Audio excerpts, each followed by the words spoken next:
Rodinha, tá? Mas isso aqui já foi já, tá gravando aqui a aula pra gente, então tá suave na nave, tá bom? Pedi pro pessoal aguardar um pouquinho, né, na hora. O pessoal aqui foi meio pau da vida aqui. Tô conseguindo, normal, né? Mas tá tranquilo. Escuta só, pois bem, hoje eu vou terminar com vocês nessa parte de protocolo de tratamento diabético, tá? Vou falar um pouco sobre o protocolo da hipertensão, né? E aí nas outras sextas-feiras eu vou começar a falar sobre o tratamento da tuberculose e hanseníase e eu vou, na mesma sexta-feira, iniciar sobre as infecções sexualmente transmissíveis, tá? Então na próxima sexta-feira já tem já o material para vocês, me cobre os pontos que eu estou dando agora para vocês, tá? Para a gente seguir uma ordem ali, tá bom? Tranquilo? Beleza? Show? Bom, vamos aqui para o que interessa. Olha, né, durante esses 2 dias aí, 2 a 3 dias que a gente estava comentando, eu estava falando para vocês um pouco acerca da diabetes. Então a gente falou um pouco, né, sobre o conceito de diabetes, a gente falou um pouco sobre a classificação da diabetes, né, e aí eu falei um pouco sobre os fatores de risco que vão desenvolver, né, a diabetes no indivíduo. Lembrando que os fatores de risco, né, quando está colocado aqui para vocês, confirma para mim se vocês estão vendo o material. Não, nesse aqui não. Aqui. Isso aqui que eu preciso. Confirma para mim se vocês estão vendo aí o material. Deixa eu fechar aqui. Sim, professor. Beleza. Aí o que que acontece? Aqui a gente tem o fator de rastreamento do paciente diabético. Só que esse paciente, esse rastreio, geralmente é muito com o paciente que ele é diabéticos mellitus do tipo 2. Para quem esqueceu o que que é diabetes mellitus, tem uma aula gravada que eu falo isso pra caramba. O pessoal tava até cansado já, tinha gente já saindo da sala antes do tempo. Mas enfim, depois você dá uma assistida lá na aula que eu mandei já para vocês no grupo. Mas qualquer coisa eu vou fazer um resumo. Eu não vou falar o que eu expliquei na aula anterior, senão a aula não rende. Senão a gente nunca sai desse assunto. Mas de uma maneira básica, simples e objetiva, a diabetes tipo 2 é onde o indivíduo ele vai produzir pouca insulina. E essa pouca insulina ela vai se dar por fatores. Geralmente está correlacionado com o estilo de vida do cara. Como assim? Sedentarismo e obesidade. A gente tem fatores, né, que esse indivíduo ele teve, né, ou ele está tendo, que podem fazer um rastreamento, né, que pode me indicar como profissional se ele tem uma chance de desenvolver diabetes ou se ele tem diabetes. Por quê? Porque diabetes é uma doença que é assintomática. Quando ela entra no corpo da pessoa, quando ela está se manifestando naquele primeiro momento, o indivíduo não apresenta nenhum tipo de sintoma. Então, alguns sintomas ele vai desenvolvendo e ele acha de característica que é normal. Por exemplo, o hábito de que você pode ter em urinar muito, quando é que vai passar na tua cabeça que você pode ter diabetes? Né? Não passa na cabeça de ninguém. Então, tipo assim, então são coisas que ele vai falando e ali eu vou tendo ali um rastreamento para esse indivíduo. Por isso que eu botei uma tabela aqui para vocês. Quando terminar a aula, eu vou mudar esse material, né, que é um rastreamento em adultos assintomáticos. Por exemplo, excesso de peso. Deixa eu só aceitar aqui o pessoal aqui, peraí. Tem um pessoal que está querendo entrar. Beleza. Então, ó, voltando. Então, por exemplo, a gente tem o... Tem mais gente querendo entrar, peraí. Vamos ver se a gente mais entrar aqui. Eu continuo, aguenta aí. Que eu tenho que voltar e sair, peraí.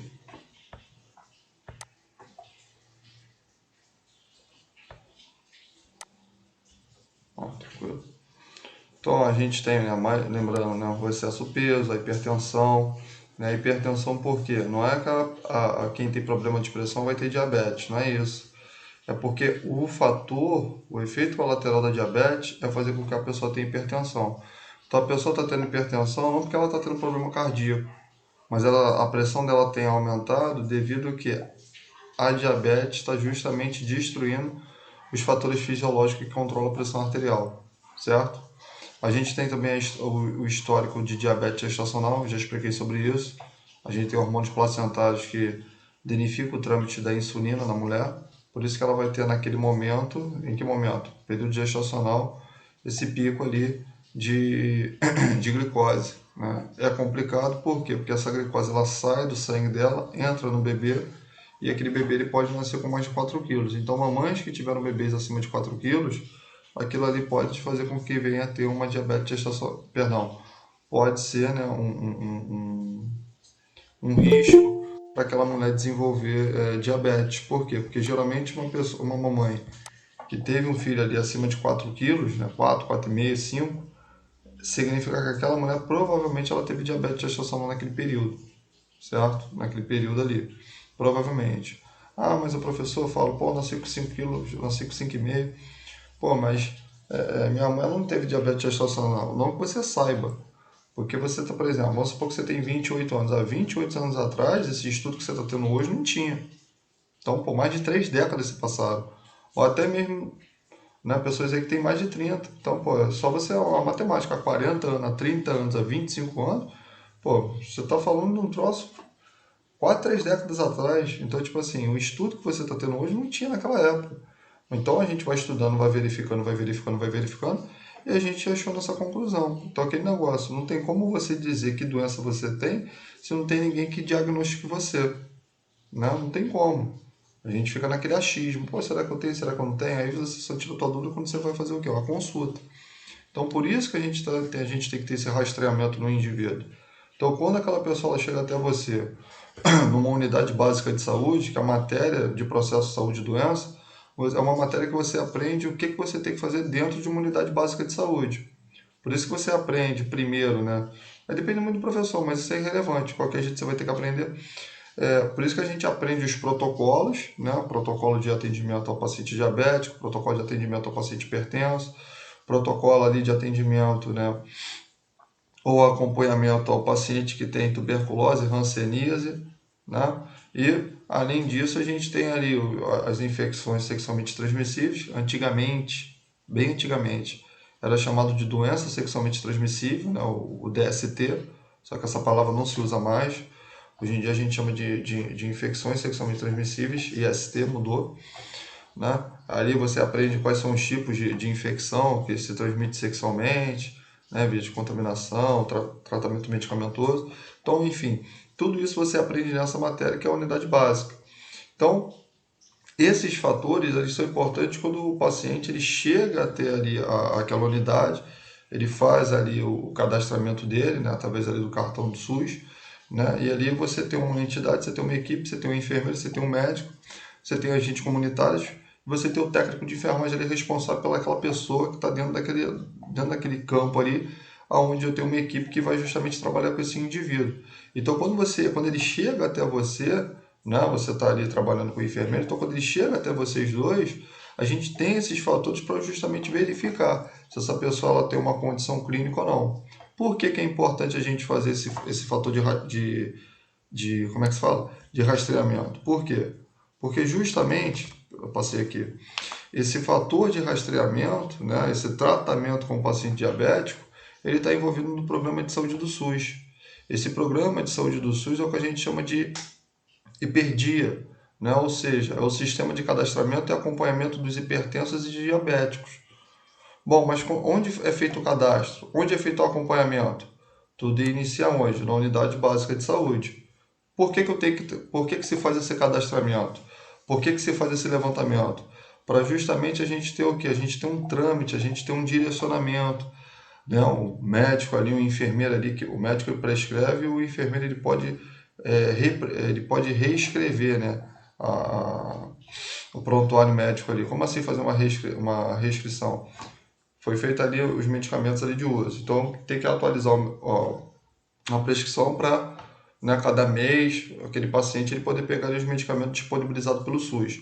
Então o que acontece? Para eu ficar evitando aquela fila, só para fazer a atualização da prescrição, eu tenho um enfermeiro ali que ele pode represcrever aqueles medicamentos para facilitar ali o trâmite do paciente, certo? Então o enfermeiro ele pode fazer essa prescrição medicamentosa. O enfermeiro pode? Pode, desde que, aí está o perigo, desde que venha estar estabelecido em protocolos, certo? Tem que estar estabelecido. Eu não posso chegar assim, dar uma louca em mim e começar a prescrever medicamento porque eu acho sei lá, que é maneiro. Então não tem nada a ver. Tem que estar estabelecido. Então esses protocolos estabelecidos, eles estão incluídos dentro dessa unidade básica de saúde. Então quando você faz esse rastreamento nesse indivíduo, você faz um levantamento, você faz um cadastramento e ali a gente separa o que? Os medicamentos que aquele paciente, tanto com diabetes como hipertensão, deverão tomar. Tudo bem? E além disso, né, bom, isso é muita teoria, a gente sabe, mas além disso, a gente tem todo um acompanhamento, todo um norteamento, toda uma orientação que a gente vai dar ali àquela população que se encontra dentro daquela unidade básica de saúde. Tranquilo? Beleza? Show? Estou falando muito rápido ou tá tranquilo? Pro pessoal que está acompanhando aí, tá de boa? Tá conseguindo pegar ou tô falando muito rápido? Se você vê que eu tô falando rápido, você pede pra eu diminuir, não tem problema não. Ó, a Michelle falou que tá tranquilo. Deixa eu só aceitar aqui o amigo aqui de vocês aqui, o Hugo. O Hugo vai entrar aqui agora, peraí. Pronto, ele entrou. Tem que aceitar, tá? Então, a gente tem que ter todo... Epa, até gaguejei. A gente tem que ter todo esse parâmetro aí. Então, isso é feito através desses protocolos. Essa parte aqui foi um print que eu tirei da apostila que vocês têm, né? Está disponibilizada lá na plataforma. Então, a gente vai estudar basicamente alguns protocolos aqui. Tá legal? O primeiro que a gente está batendo pra caramba é esse daqui. Outros eu vou, né, falar um pouco, não vou entrar com tanta ênfase, senão, né, fica um conteúdo muito extenso, além do que está estimado, né, e outros ali eu vou passar em forma de trabalho. Quando? Hoje, agora, amanhã? Calma. Eu vou falar uma data, vai estar tudo bonitinho para vocês, então fica tranquilo. Eu só estou só agora nesse momento te ensinando, só te orientando, tá? Só para você não ficar assim meio perdido. Mas hoje tu vai bater nisso aqui comigo, tá legal? Aí, né, a gente tinha comentado, né, sobre os valores, né, da diabetes, né, os testes que a gente faz nesse indivíduo, a glicemia em jejum, o teste oral de tolerância à glicose, né, a hemoglobina glicada, que é o padrão ouro, né, são testes aqui que a gente faz. Essa tabela aqui, nessa tabela, tá, ela é da Sociedade Brasileira de Diabetes, tá? Por quê? Porque a sociedade ela dá esses valores, mas a Organização Mundial de Saúde ela dá outro valor, onde eu estou passando aqui o dedo. Na OMS fala que é 110 miligramas, porém, a Sociedade Brasileira fala que é o quê? Menor que 100. Isso é um indivíduo que normal. Ah, então qual que a gente utiliza? O OMS ou a Sociedade Brasileira de Diabetes, professor? Qual que eu vou utilizar para não ficar perdido? Utiliza a Sociedade Brasileira de Diabetes. Por quê? Fácil. Pergunta fácil, resposta mais fácil ainda.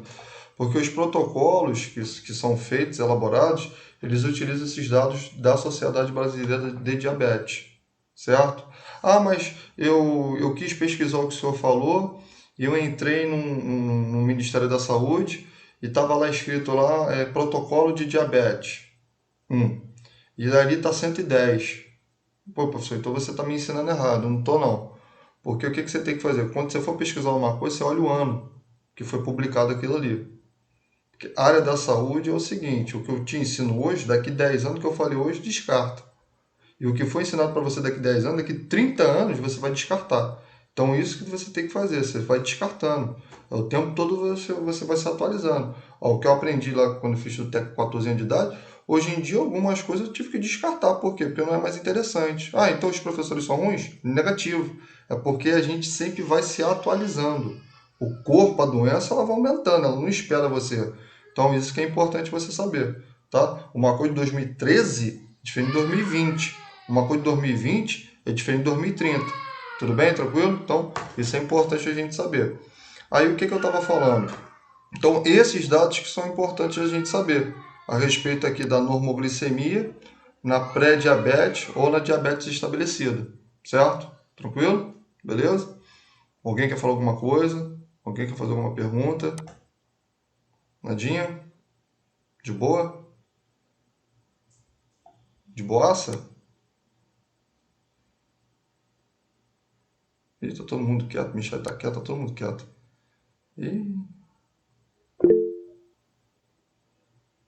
A Tabata conseguiu, ó. Eu tava até desistindo. Tá de boa? Deixa eu ver aqui quem mandou mensagem. O Charlie falou que tá tranquilo. O Stephanie também. Lidiane. Chamei com Lidiane. Lidiane. Lidiane também falou que tá. Mas também isso aqui a gente já tinha visto, né? Pois bem. Aí, né? Isso aqui eu não tinha falado para vocês. A gente tem alguns elementos clínicos que levantam a suspeita de diabetes. Como assim uma suspeita? Sinais e sintomas, ó, poliúria, polidipsia, perda de peso, polifagia.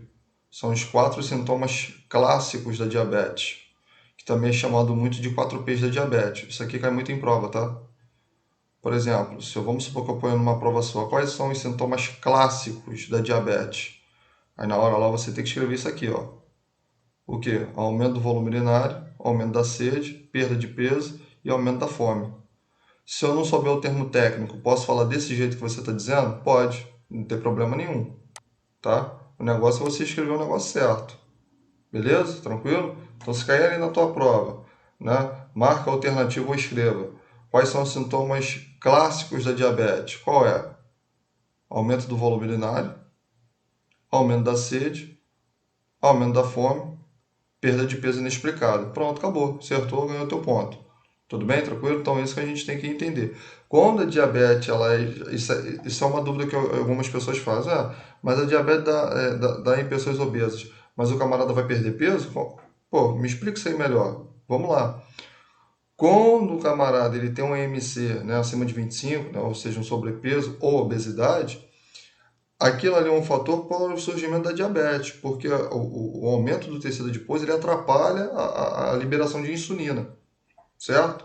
Aí atrapalhou, ele teve ali um distúrbio metabólico, também pode falar assim. E aí o que acontece? Quando ela se estabelece no indivíduo, né, você não produz mais insulina, perdão, você produz pouca insulina, desculpa, e aí o teu corpo ele vai começar o quê? Consumir energia onde está estocada, ou seja, na nossa gordura. Então você começa a perder peso. Só na gordura? Não, no músculo também.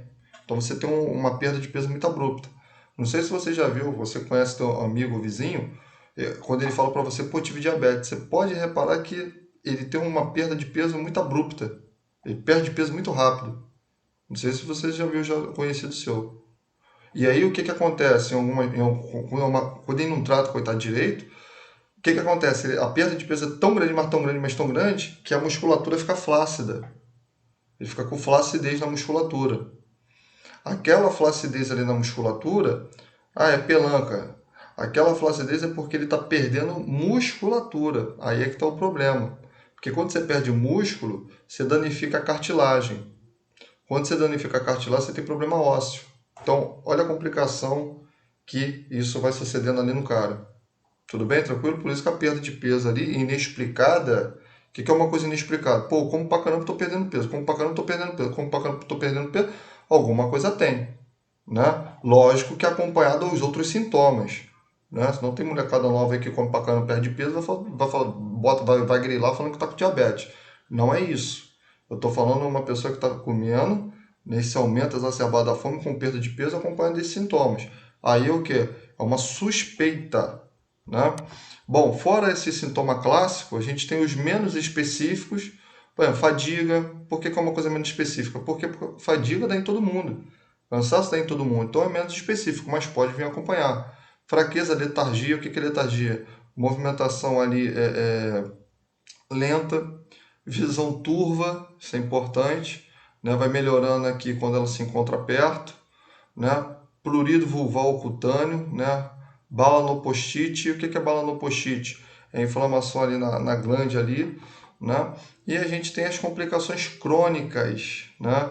Por exemplo, a pessoa ela tem, vamos supor que ela tem perda de proteína na urina, né? Então é uma complicação que pode levantar uma suspeita, né? Aí aqui ele fala de neuropatia diabética, isso eu vou explicar para vocês no próximo slide que eu vou focar em pé, né? Mas traduzindo isso aqui que ele está querendo falar, esse indivíduo ele tem uma cãibra, né, no membro inferior recorrente, né, dor no membro inferior, né, aquilo ali pode indicar, possivelmente, a gente pode levantar uma suspeita de diabetes.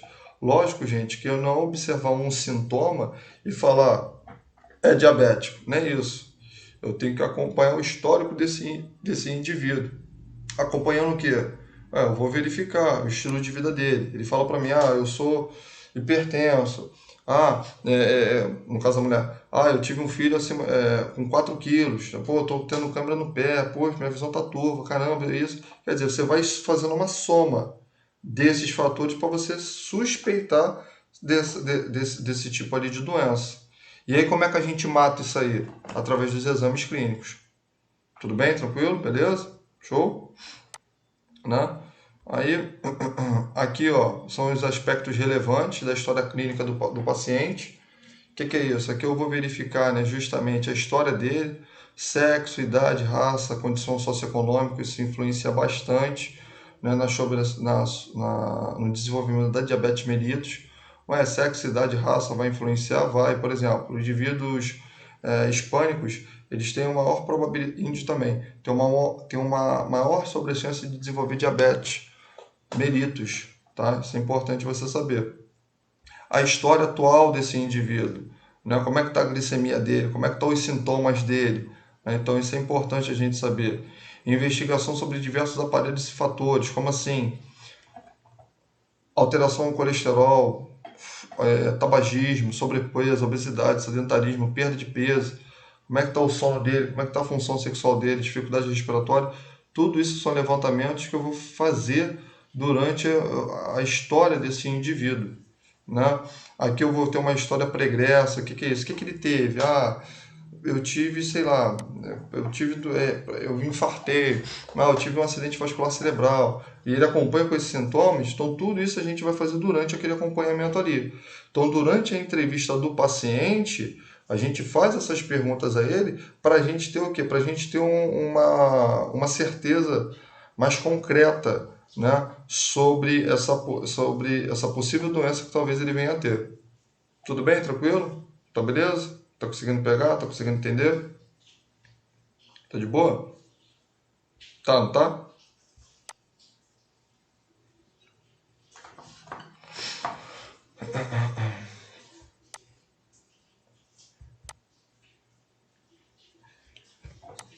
O pessoal aqui tá caladinho hoje.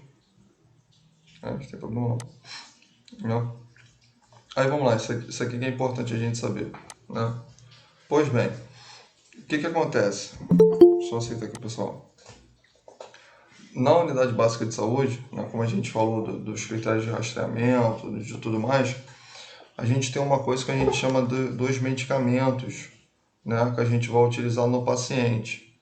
Então, esses medicamentos aqui que a gente está apresentando é um tratamento farmacológico para a pessoa que ela tem diabetes do tipo 2, tá? Então, o que acontece? Nesse primeiro momento, né, de investigação, tá? Tudo vai depender de como se encontra o índice glicêmico desse cara. Índice glicêmico não. Tudo vai depender de como se encontra a glicemia sanguínea desse cara. O que é glicemia sanguínea? Quantitativo de glicose que ele tem no sangue, tá? Então, por exemplo, vamos supor que eu fiz ali um rastreamento, o indivíduo está apresentando uma hiperglicemia. Então, o médico, né, que trabalha ali na unidade básica de saúde, a gente tem dois tipos de classe de medicamento. A gente tem um tratamento farmacológico de primeira linha e a gente tem um tratamento farmacológico de segunda linha, né? Como assim primeira e segunda linha? A primeira linha é a primeira linha de escolha, né? Aquele camarada que está começando a desenvolver, né, essa hiperglicemia ela não ultrapassa ali 260, perdão, ela não é igual e nem ultrapassa 260 miligramas de glicose por delímetro de sangue. Então, nesse momento, ele utiliza um medicamento, está aqui no quadro, ó, que a gente chama de biguanidas. É uma classe de medicamento hipoglicemiante que ele é chamado muito de metformina. Alguém já ouviu falar desse medicamento? Metformina. Acho que a maioria de vocês já ouviu falar desse medicamento. Metformina, né? Que é o nome fantasia dele, a gente chama de glifage, não é isso? Me corrija se eu estiver falando besteira, né? Metformina. O que acontece? A maioria, né? A maioria está falando que sim, né? A grande maioria. Ó, vamos lá. Qual é a função, né? Qual a função todo mundo sabe. Como esse medicamento ele age, né, no corpo do paciente diabético, né? Como a metformina ela vai agir no corpo desse indivíduo? Aí é que tá. Vamos lá? Vamos aprender. A metformina ela é um medicamento que ela vai justamente, tá, facilitar a absorção da glicose nas células musculares, tá? Então, como assim? Nas células do sistema músculo-esquelético, rapidinho aqui, peraí.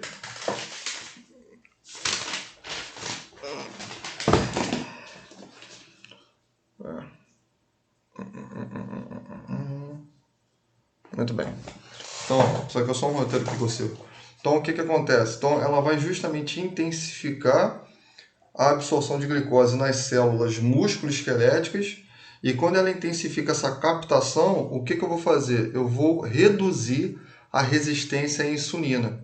O que que é resistência à insulina? Isso eu expliquei para vocês, mas de uma maneira fácil e objetiva, tá? Para quem não pegou a outra aula, e para quem entendeu, é bom que reforce a explicação.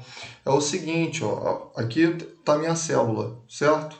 Aqui eu tenho uma glicose. Para ela entrar aqui, eu tenho que ter justamente o que? Um transportador.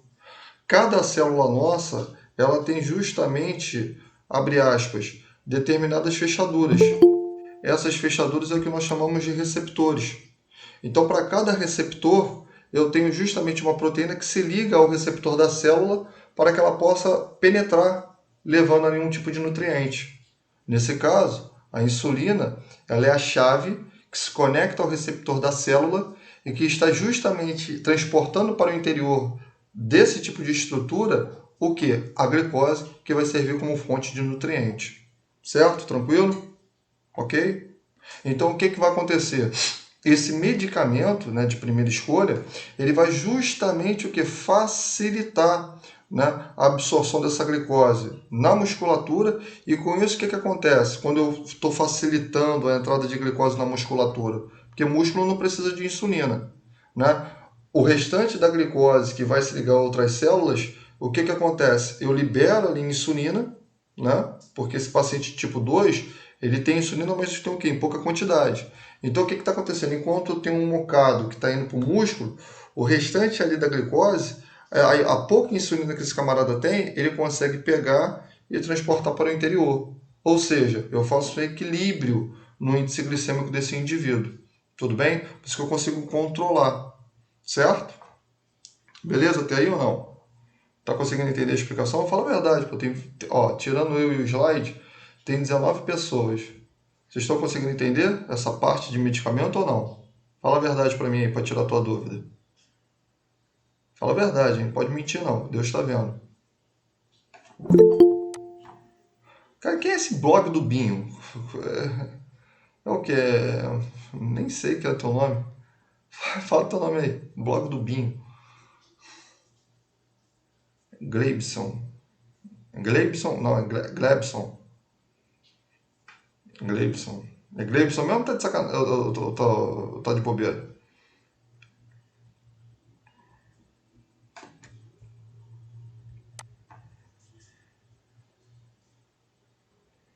Ó, vamos lá. É sério. Então tá bom, vou acreditar na tua palavra. Ó, ele falou que não entendeu, mas quem tá entendendo? Fala pra mim aí. Que eu faço um levantamento aqui.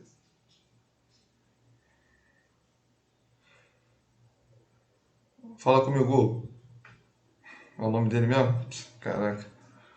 E aí, tu tá entendendo também, tu? Ou não?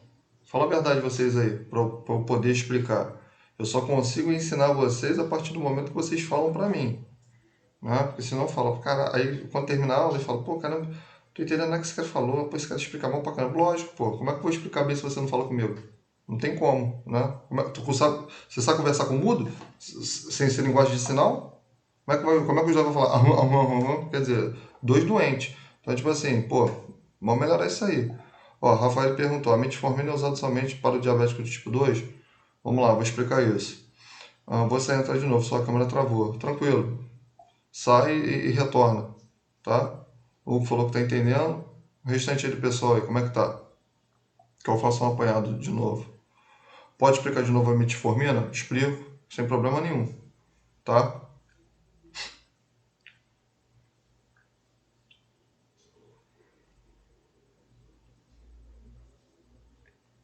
A maioria, né? A maioria não entendeu muito bem, né? Vamos lá. Quando o pessoal tá quieto, quem cala consente. Então, ó. Deixa eu voltar aqui pra mim aqui. Deixa eu fechar a caixa de diálogo aqui. Esse mais ou menos aí que mata, né? Quando o aluno fala que mais ou menos não entendeu nada. Vamos lá, mas fica tranquilo que eu vou explicar isso aí de novo. Deixa eu sair daqui. Deixa eu fechar aqui o slide. Aí só tá aparecendo meu rosto. Pera aí, aguenta aí.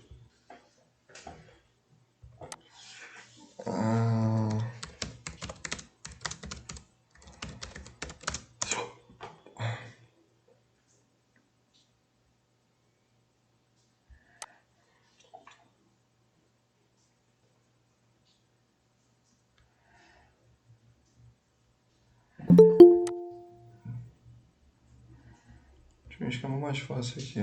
Acho que é... Deixa eu pegar uma imagem aqui agora aqui para mostrar para vocês, que aí fica mais fácil, tá? Acho que é fármaco,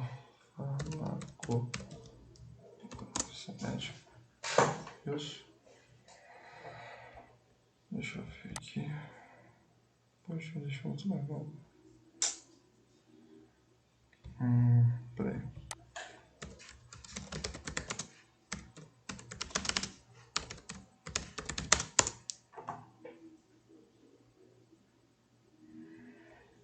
Ah, tá aqui. Isso aqui é muito bom. Pronto. Deixa eu só aceitar aqui o pessoal. Deixa eu copiar essa imagem aqui, que vai ficar mais fácil. Espera aí que eu vou botar uma imagem aqui melhor pra gente entender, tá?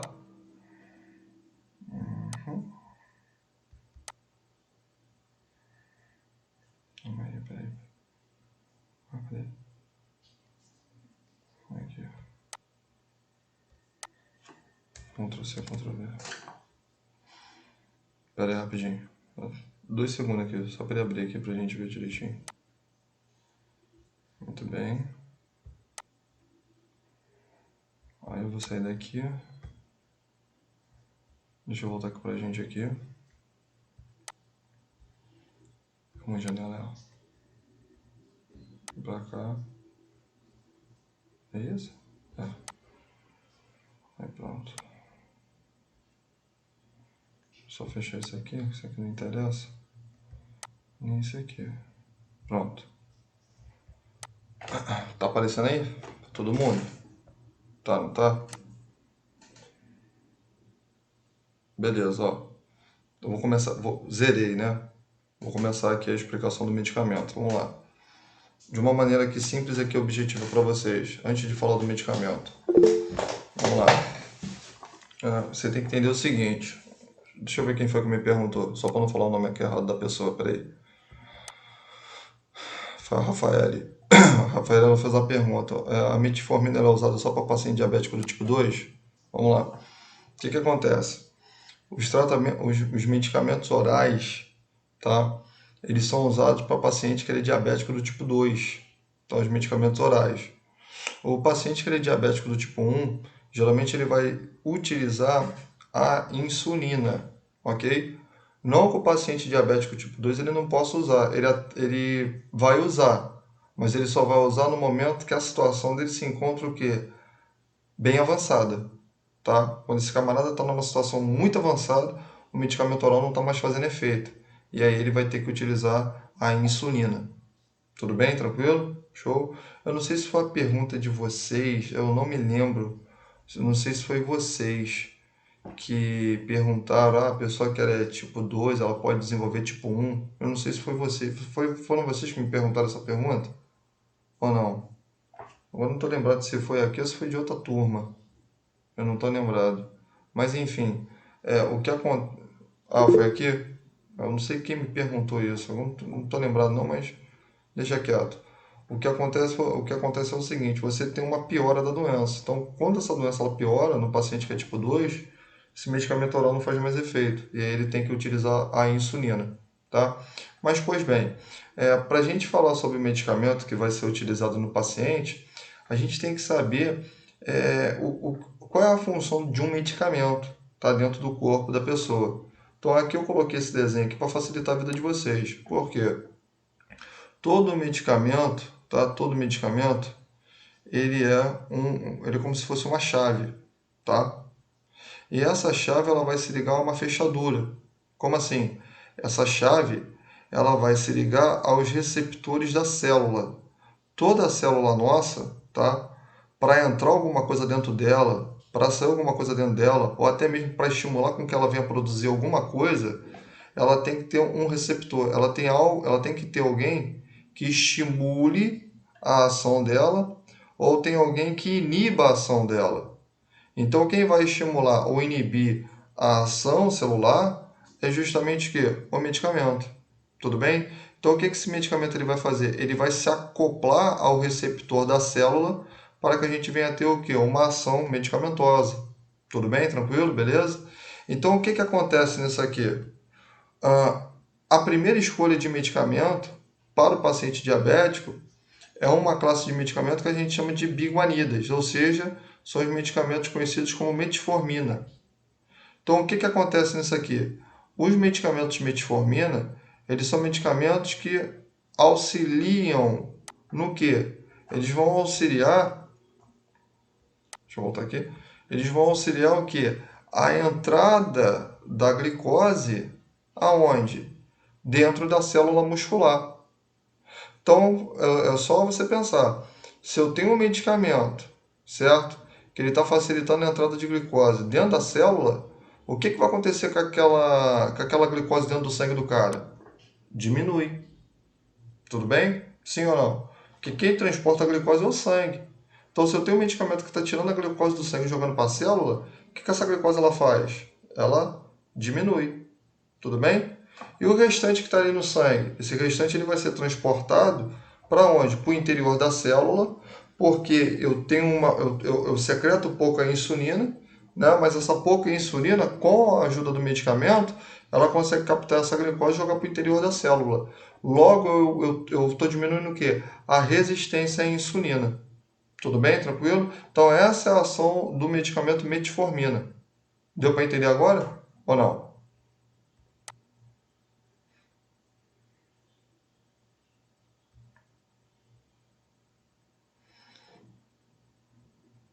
A Cláudia falou aqui, professor, o desenho não está aparecendo para mim. Você está pelo telefone, tu tá pelo celular ou está pelo notebook?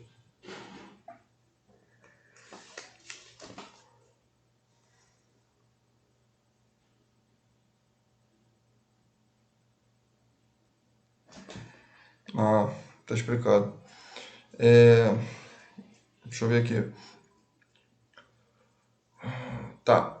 Tem um ícone aí no teu telefone, que aí no caso é a configuração do teu telefone. Tem um ícone no teu telefone que tem um desenho de bonequinho. Ou ao lado aí tá falando os integrantes que tem aí dentro da sala. Tu clica aí e ali tá o slide. Aí vai aparecer para você. Dá uma olhada aí.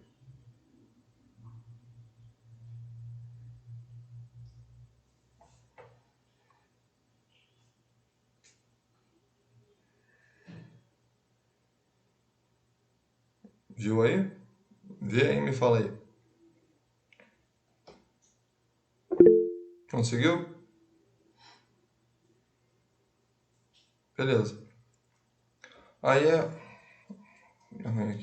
Aí o que que acontece? Esse medicamento, ele pode ser associado com outro medicamento. A metformina, ela pode ser associada com outro medicamento que auxilia no tratamento com o diabético? Sim, ela pode ser utilizada. Porém, ela vai ser utilizada em que momento? Isso é importante você saber. No momento em que há um progresso da doença. Então, isso é importante você saber. Às vezes o paciente ele vai começar apenas com um único medicamento. Por quê? Porque essa hiperglicemia, o paciente apresenta, mas ela não está o quê? Tão descontrolada assim. Então esse medicamento segura, certo? Agora, o paciente que ela tem uma doença mais progressiva, aí eu vou associar esse medicamento com outro, para quê? Para justamente retardar esse progresso da doença. Tudo bem? Beleza? Sim ou não?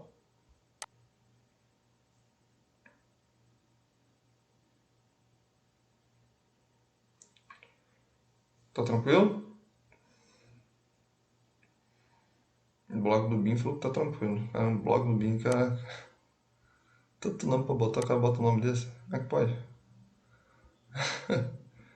É, meu Deus do céu. Tô brincando, tá, ô Gleibson? Tô brincando, hein? Dá pro coração não, pelo amor de Deus. Tô cheio de problema já. E aí, gente, do pessoal aí? Tá conseguindo entender? Tá de boa?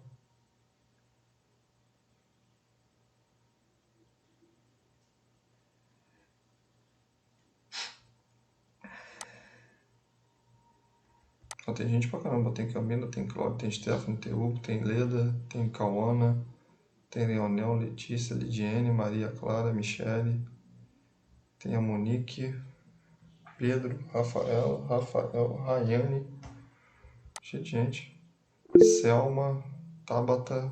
Tânia, Tiago e William. Gente pra caramba aí.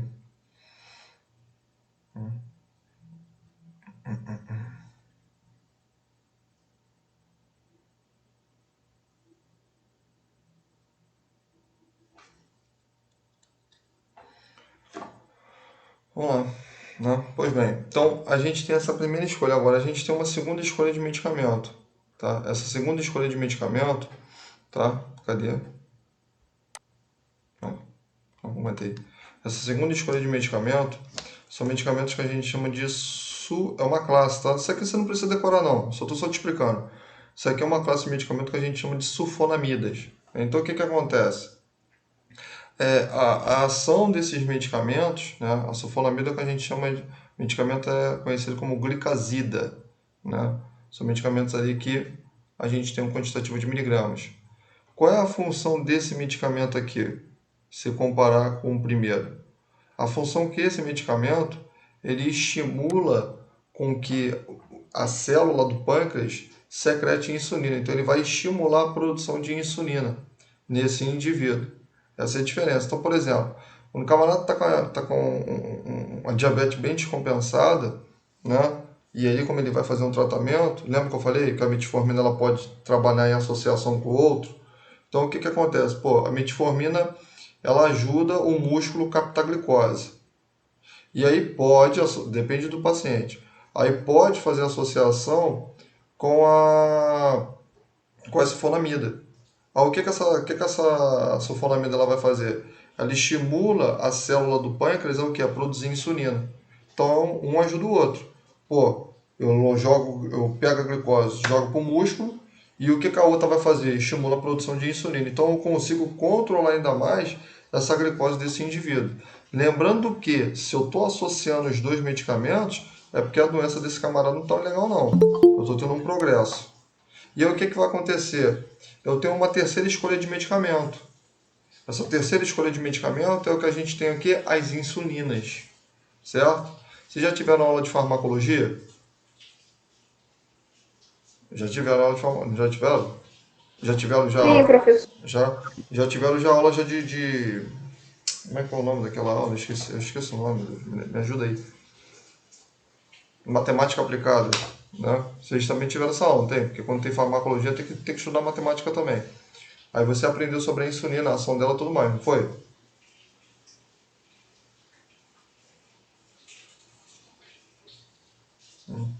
O Rafael tá pedindo uma ajuda aqui. Ô, Rafael, faz o seguinte, pede para ela mandar para mim o e-mail dela. Tu anota o e-mail dela, manda para mim, que eu mando o convite para ela, tá? Professor, a gente até teve, mas aí nem terminamos, porque a gente parou as aulas, aí terminamos pela plataforma. Mas terminou, não terminou? Terminou, né? Uhum. Ah, então terminou, pô. É assim mesmo, né? A bicha terrível. Terminou. Vai voltar nesse troço de conta, não, pelo amor de Deus, chega disso. Eu tô doido pra sair logo desse tema logo. Não aguento mais. Pô, daqui a pouco quem vai ficar diabético sou eu. Então, olha só. Porra, não aguento mais falar desse troço. Ó, o que acontece? Até esqueci o que eu tava falando. Tá. Aí o que que acontece? A gente tem uma terceira escolha de medicamento. Essa terceira escolha de medicamento é a insulina. É onde eu estou querendo falar para você. Presta atenção, quando eu tenho um paciente que ele é diabético do tipo 2, certo? E aquela doença ela está num estado tão abrupto, infelizmente aquela insulina daquele cara ela cessa de vez. Ela cessa, por quê? Porque o pâncreas ele cansa. Ele já está cansado. E tu estimula ele a trabalhar, não adianta, chega uma hora que ele para literalmente. É onde a gente tem que utilizar o quê? As insulinas nesse indivíduo. Aí o que, que a gente tem? Nas insulinas, cadê? Tá aqui. Nas insulinas, a gente tem duas que elas são disponibilizadas pelo Ministério da Saúde, né? Pelo Sistema Único de Saúde, pelo SUS. Não é isso? Me corrija se eu estiver falando alguma besteira. As que são disponibilizadas pelo Sistema Único de Saúde, inclusive a gente tem até no hospital. A gente tem a insulina regular e a gente tem a insulina o quê? NPH. Não é isso? São os dois tipos de insulina que a gente trabalha. Né? Então, o que, que acontece? A insulina regular, a ação dela é uma ação rápida. Já a insulina NPH é uma ação que é lenta. Por quê? Porque essa insulina de ação lenta, NPH, ela vai ficar mais tempo ali no corpo do indivíduo. Então, para um tratamento basal, né? E aí aqui eu coloquei para a gente o seguinte: a gente tem um período, a gente tem um início dessa ação da insulina regular, né? Geralmente o início demora de 30 a 60, o pico é de 2 a 3 horas e a duração em média de 8 a 10 horas, né? Geralmente é 30 minutos antes da refeição, 3 vezes ao dia, o aspecto é cristalino. Já a NPH, o início demora entre 2 a 4 horas, né? E o pico vai de 4 às 10 e a duração vai de 12 a 8. Mas geralmente é de dose noturna, mas às vezes, dependendo do paciente, você pode aplicar também durante o dia. Lembrando que quando a gente fala de pico, não é que eu administrei agora e só vai fazer efeito daqui 2 horas, não é isso. Eu tenho um tempo, então eu tenho um quadro clínico de sair. Por exemplo, se ela vai ficar 6 horas ou 10 horas no corpo do teu corpo, você tem que entender que durante esse tempo de ação, eu tenho um pico, né, que é o início dela, e aí conforme vai passando o tempo, ela vai diminuindo. Tudo bem? Por isso que a gente tem que fazer o que? Essa repetição. Então, dentro desses cuidados, isso vocês já estão careca de saber, a gente tem os rodízios ali daquele local para fazer a administração da insulina. Se for na região abdominal, que é a região que é mais utilizada, porque a gente tem um grande acúmulo de tecido adiposo, e a insulina, para ser absorvida, ela precisa de tecido adiposo, qual é o cuidado de enfermagem que você tem que fazer? O rodízio do local, não é isso? E qual é o espaço que você dá de um local para outro? São 4 centímetros quadrados que você faz de um espaço para o outro. Por quê? Porque se você aplicar a seringa aqui, daqui a pouco você aplica aqui no mesmo local, qual o problema que você vai dar nesse cara? Lipodistrofia. Por que é uma lipodistrofia? Ó, finge que isso aqui é a pele do cara. Minha mão é a pele do cara. Aqui eu tenho um tecido aqui adiposo. Então, quando você aplica a seringa aqui nessa região, você está aplicando várias vezes, você acaba fazendo o quê? Você acaba afetando o crescimento daquele tecido adiposo. Onde quando você vai ver, você vê aqueles caroços ali naquela região. É perigoso? Não é quem vai morrer. É perigoso. Por quê? Porque aquilo ali acaba tendo perda de tecido. Então, posteriormente, aquilo ali pode desenvolver uma necrose tecidual. Posteriormente. Não é que você aplicou hoje, amanhã vai ter. Não tem nada a ver. Mas se você ficar repetindo aquela ação todo dia, todo dia, todo dia, todo dia, todo dia, futuramente aquilo ali vai dar problema para o teu paciente. Então, por isso que a gente tem que ter esses rodízios no local. Aí talvez alguém vai me perguntar, mas a gente só aplica na barriga? Não, não é na barriga, né? No abdômen não. A gente também pode aplicar o quê? Na região externa do braço, na região da coxa e o que? No glúteo. São os locais onde a gente pode fazer esse local de aplicação. Por quê? Porque são locais onde a gente tem o quê? Grande quantidade de tecido adiposo. O nosso braço tem tecido adiposo? Tem. Quando você apalpa teu braço assim, mas eu malho, não tem nada a ver. Quando você aplica ali teu braço, você tem ali um pouco ali de tecido, como se fala? Tecido adiposo que facilita ali a absorção. Lógico que, pô, entre a barriga e o braço, pô, quem tem maior proporção é o abdômen, né? Mas, para a gente evitar essa complicação que eu estou te ensinando, a gente tem esses locais ali. Tudo bem? Mas, só você se colocar no local do paciente. Imagina todo dia você ficar tomando agulhada na barriga. Pô, ninguém merece, né? Tu vai gostar? Todo dia ali? Então, a gente tem esses fatores ali. Certo? Tranquilo? Aí, além desses tipos de insulina, a gente tem outros tipos de insulina.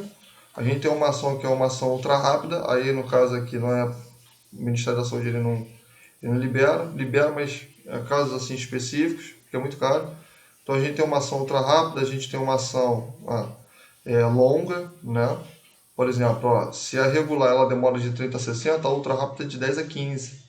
Se a NPH, né, ela demora de 1 a 3 horas, a de ação longa ela demora 90 minutos, né? Não tem pico e ela pode ficar no corpo desse indivíduo até o quê? Até 24 horas. Depende muito da marca que a gente vai utilizar. Tudo bem? Então são alguns tipos de insulina que a gente tem, certo? Agora, aqui é o que eu queria explicar para vocês, né? Deixa eu só tirar a dúvida aqui do Rafael aqui, peraí. Tá, vou copiar aqui o e-mail dela. Eu vou mandar aqui o convite para ela. Aguenta aí rapidinho. Peraí, deixa eu subir isso aqui. Aguenta aí. Tem uma amiga de vocês que quer participar, não está conseguindo. Eu mandei, pronto. Mandei lá para ela. O Rafael, fala para ela que eu já mandei o e-mail. Eu mandei um convite para o e-mail dela e pede para ela abrir.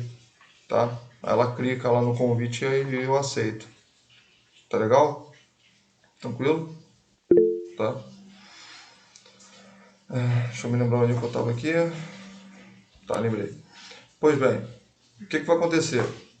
Então, tudo isso a gente falou. Agora a gente foca aqui numa coisa bem importante. Isso é bem cuidado de unidade básica de saúde. A gente tem uma coisa que a gente chama de pé diabético. Né? Qual é a complicação do paciente diabético? É o pé dele. Essa é a complicação maior. Né? A complicação que você mais observa no paciente diabético é o pé. Esse pé desse paciente, né? A gente tem dois tipos. A gente tem um pé que a gente chama de pé isquêmico e aqui a gente tem um pé neuropático. À sua esquerda é um pé neuropático e à sua direita, né, uma imagem maior, a gente tem um pé que a gente chama de pé isquêmico. O que acontece nisso aqui? Uma das complicações do paciente é justamente alterações nos vasos sanguíneos. A alteração que se dá, foi até mesmo, né? Eu falei que eu ia falar hoje. São alterações nos vasos sanguíneos. Essas alterações dos vasos sanguíneos você tem que entender o seguinte: é uma alteração. Como é que eu vou explicar? É uma alteração nos grandes vasos, que vaso sanguíneo você tem uma opção, vocês sabiam disso, né? Você tem um vaso pequeno, você tem um vaso grande. Eu tenho, é lógico. Vaso não é tudo igual não, pô. O vaso que irriga aqui teu olho, aqui, tu acha que ele mede quanto? Quanto de diâmetro? 1 metro? Pô, pelo amor de Deus, que olho é esse? Só se for olho de Tandera. Então o que acontece nisso aqui? Você tem a alteração dos vasos. Você tem um vaso grande, você tem um vaso pequeno. Né? E aí é onde mora todo o perigo do cara. Por quê? Porque o paciente que ele é diabético, ele tem uma complicação tudo junto, macrovascular, e ele tem complicação microvascular, né? Beleza? Tudo junto, macrovascular e microvascular, é a alteração que ele tem ali, né? Aí vamos lá, o que é uma alteração macrovascular? A alteração é defeito. Então, o que é uma alteração macrovascular? É o seguinte, são os vasos sanguíneos de grande calibre, eles vão se tornar o quê? Ineficazes de passar sangue. Isso é da macrovascular. E da microvascular? É a mesma coisa. O que muda é o quê? Em vez de ser grande, ele é pequeno. Então, eu tenho o quê? Eu tenho uma ineficiência em mandar sangue para o corpo desse cara. Certo? E aí é só você pensar comigo. Né? Aí eu vou deixar um aí ou dois a responder aí, rapidinho. Quais são os órgãos do teu corpo que passa pequeno vaso para mandar sangue? Quais são os órgãos do teu corpo que se alimenta de pequeno vaso? Dá uma hipótese aí para mim aí. Se você falar que é coração, não é. Né? Quer dizer, coração passa também, foi mal, tô falando besteira. Mas tirando o coração, quais são os outros órgãos que para chegar sangue nele tem que ser um vaso muito pequenininho? Quais são os órgãos assim, que vem na tua cabeça? Rapidinho assim, vamos pensar um pouco. Olhos, boa. Olhos é um. O globo ocular, né? É um. Qual é o outro? Rins. Também, boa. Então você tem dois aqui. Aí o que acontece quando esses vasos de pequeno calibre, eles inflamam? Porque para acontecer o problema no sangue, o vaso ele inflama. A pessoa que é diabética, o vaso dele, as veias dele, as artérias deles, ela começa a inflamar. Por isso que tem má circulação. Certo? Não é só no pé, não. No corpo todo. Aí vamos lá, deixa eu explicar para você. As alterações microvasculares, certo? As alterações microvasculares, que é o quê? Que é justamente as alterações nos pequenos vasos sanguíneos, são duas. São duas alterações que serão desenvolvidas através da alteração microvascular. Então o camarada desenvolve duas doenças. Beleza? O cara lá coçou assim a cabeça assim, tá com dúvida? Fica com dúvida não. Então o que acontece nisso aqui? Estou tirando a brincadeira. O camarada que ele tem problema nos pequenos vasos, ele desenvolve dois tipos de doença. Tá? Não é sempre não, depende do indivíduo. Ele vai ter problema nos olhos, ele vai ter problema nos rins. Certo? Qual o nome dessas doenças? O nome dessa doença é que a gente chama de retinopatia, que é justamente a doença ali no globo ocular, retinopatia. E nos rins a gente chama de nefropatia. Tudo bem? Tranquilo? Então, é a complicação dos pequenos vasos. Deixa eu sair aqui do slide e vou mostrar a foto para vocês aqui. Ó, deixa eu mostrar aqui, até rapidinho.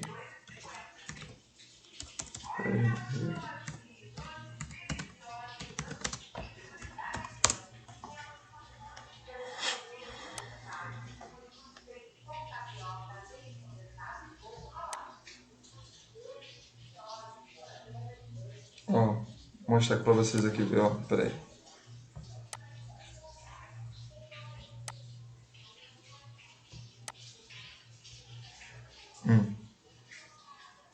Peraí que vai aparecer, aguenta aí.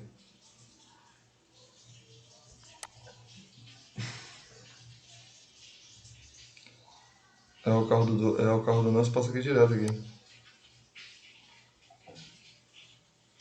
Papai, tá passando, tá chovendo pra caramba aqui em casa, que é uma chuvarada. Tá chovendo aí também onde vocês moram também? Tô falando com vocês que tá chovendo pra caramba aqui. Tô até com medo de faltar a luz de noite, que aqui é fogo, aqui chove, aqui daqui a pouco isso aqui fica igual Acre.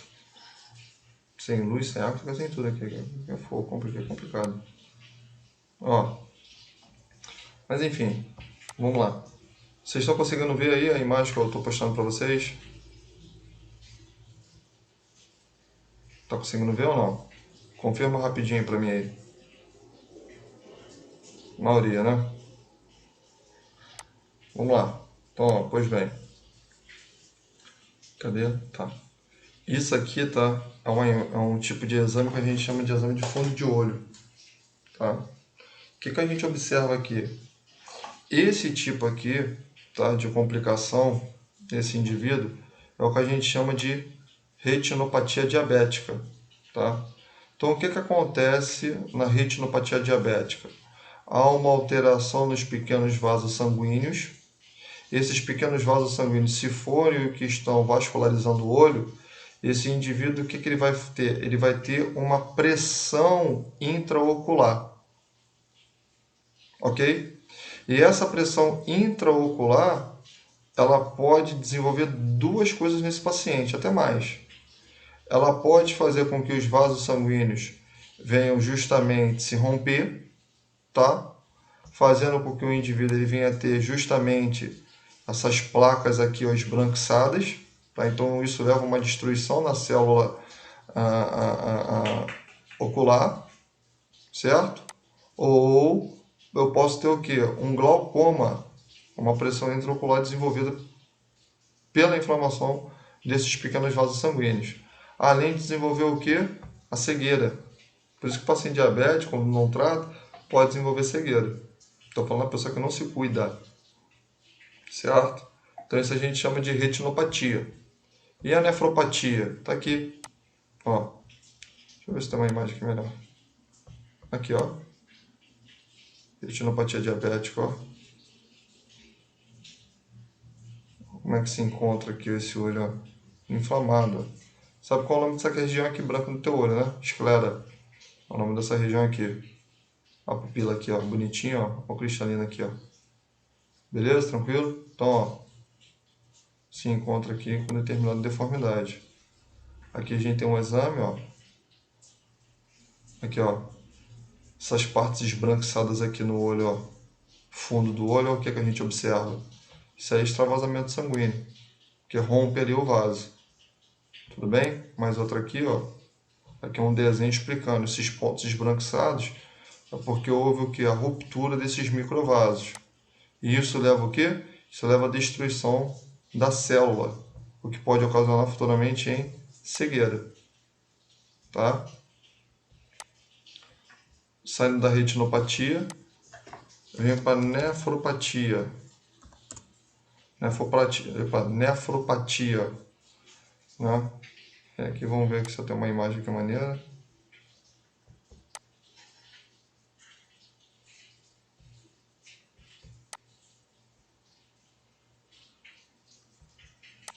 A nefropatia não, eu não tenho imagem não.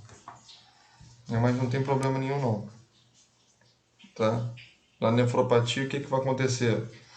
Os vasos, né, que estão levando sangue, tá aqui, os vasos que estão justamente levando sangue aos rins, tá? Você tem que entender o seguinte: se eu pegasse esse rins aqui e pegasse a faca e cortasse ele ao meio, aqui você ia ver o que? Toda a região interior dos rins.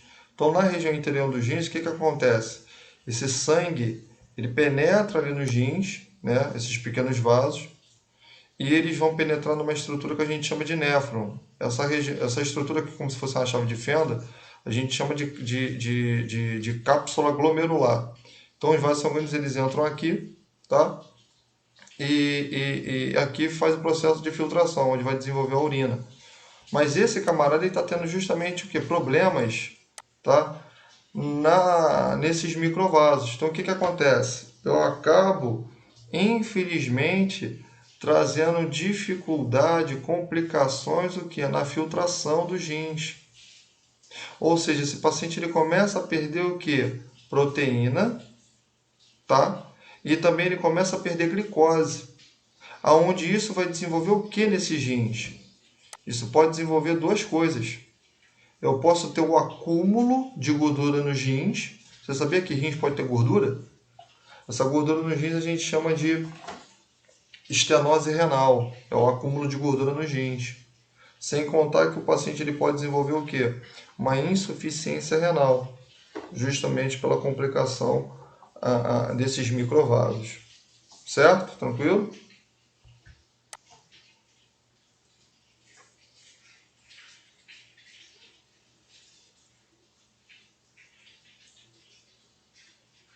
Ah, tá. Tranquilo, Rafael. Bom, até aqui tá de boa? Já estou conseguindo entender? Tá tranquilo até aí? Ou não? Professor, como eu entrei agora, eu tô meio perdida. Tô tentando entender algumas coisas. Sobre essa questão do vaso sobre essa questão da insuficiência renal, Sim. dos microvasos, né? Vai desenvolver. Ele só se dá quando a pessoa é diabética ou ela pode se dar por alguma outra Pode se coisa? dar para uma outra coisa. A questão aqui é o seguinte, que a complicação da diabetes é fazer com que esse paciente ele venha desenvolver problemas renais, certo? Uma dessas consequências é a insuficiência renal. Tá legal? Não, Entendi. tá? Isso não significa que eu só vou ter insuficiência renal com diabetes. Não, negativo. Você vai ter por outros fatores. Por exemplo, medicamento mesmo, medicamento diurético, ele pode fazer com que você venha a ter insuficiência renal. Tá? Pode, pode. Mas nessa questão aqui, nessa aula, é que a diabetes, a complicação, é fazer com que o paciente desenvolva problema renal. Tudo bem? Tranquilo? É isso que vai acontecer com esse paciente. Aí quando o paciente ele desenvolve um problema renal pela diabetes, a gente chama de nefropatia diabética. Porque o que vai acontecer com ele, Leda? Esse indivíduo ele começa a ter perda de proteína na urina. Essa proteína que se perde a gente chama de albumina. Então, a perda de albumina na urina tem um termo técnico. A gente chama de albuminúria. É a perda de albumina na urina. Tá? Qual o valor? Pô, aí vocês querem muito, né? Eu quero saber o valor. Tá, até 17 miligramas, se não me falha a memória, é caracterizado normal. Acima disso, né, aí esse paciente ele já tem um determinado tipo de risco, porque a proteína sendo liberada na urina, isso danifica o sistema de filtração e ele começa também a perder creatinina. Que creatinina é um tipo de proteína que em grande escala indica que esse paciente ele desenvolve uma insuficiência renal. Então tem que tomar cuidado com isso. Sem contar também que eu posso ter acúmulo de gordura nos rins, tá? Porque como sai glicose, aquela glicose ela pode se acumular ali se transformando em gordura. Tudo bem? Tranquilo? Beleza? Sim, entendi. Tá entendendo mesmo ou não? Não, tô entendendo. Tá? Tirando a Lida, alguém quer falar mais outra coisa? Quer dizer, perguntar alguma coisa? Foi mal? Não? Ninguém? Tá? Então, essas são as complicações microvasculares. Agora, quais são as complicações macrovasculares? As complicações macrovasculares são justamente as complicações nos vasos sanguíneos de maior calibre. Essas complicações é onde a gente vai ter o quê? Justamente os problemas nos membros inferiores. É onde esse camarada vai desenvolver o quê? Os ferimentos dos pés. Aí, olha só o que é interessante você saber. O paciente ele vai desenvolver má circulação no membro inferior. Essa má circulação no membro inferior faz com que ele venha a ter possíveis complicações. É o que a gente vai aprender agora. Mas só para dar uma bala, só para dar uma acrescentada nisso aí, além dessa complicação macrovascular, o paciente pode desenvolver isso aqui, ó. Neuropatia diabética, né? O que seria a neuropatia diabética, né? Tá aqui mostrando aqui para vocês. A neuropatia diabética é o seguinte, ó. A glicose, ela destrói os nervos, tá? Com isso, o que acontece com esse paciente? Ele tem perda de sensibilidade. Ele perde a sensibilidade, mas antes de ele perder a sensibilidade por completo, ele começa a apresentar o quê? Câimbras, formigamentos, tá? E ele começa a ter um defeito na marcha dele, por conta do quê? Da perda de sensibilidade, tá legal? Então isso pode acontecer. Por quê? Porque conforme vai aumentando o número de conforme aumenta, desculpa, a glicose no sangue desse cara, essa glicose ela vai destruindo esses neurônios ali que estão situados ao longo do teu corpo, tá? Como é no pé, que é mais perigoso, ele tem perda de sensibilidade no pé, aonde a gente vai ter dois tipos de pés, tá? Por conta da destruição dos vasos sanguíneos e por conta da destruição dos nervos. Ué, o camarada aí tem dois pés? Tem. Que pés são esses? É o que a gente chama de pé neuropático. O que é um pé neuropático? É um pé, tá, deformado, ok? Por conta da destruição dos nervos. Tem como a gente saber? Tem, eu vou ensinar. Ou o paciente vai ter complicação no pé pela má circulação. É onde a gente chama de pé isquêmico, né? O que? Não, estou clicando aqui errado. O que é uma isquemia? Né? Alguém lembra o que é uma isquemia? Alguém sabe o que é uma isquemia? Se não souber, eu ensino, não tem problema não. Alguém lembra aí o que é uma isquemia? Pensa na gaveta, puxa na gaveta aí. O que é uma isquemia? Alguém lembra? O que é uma isquemia?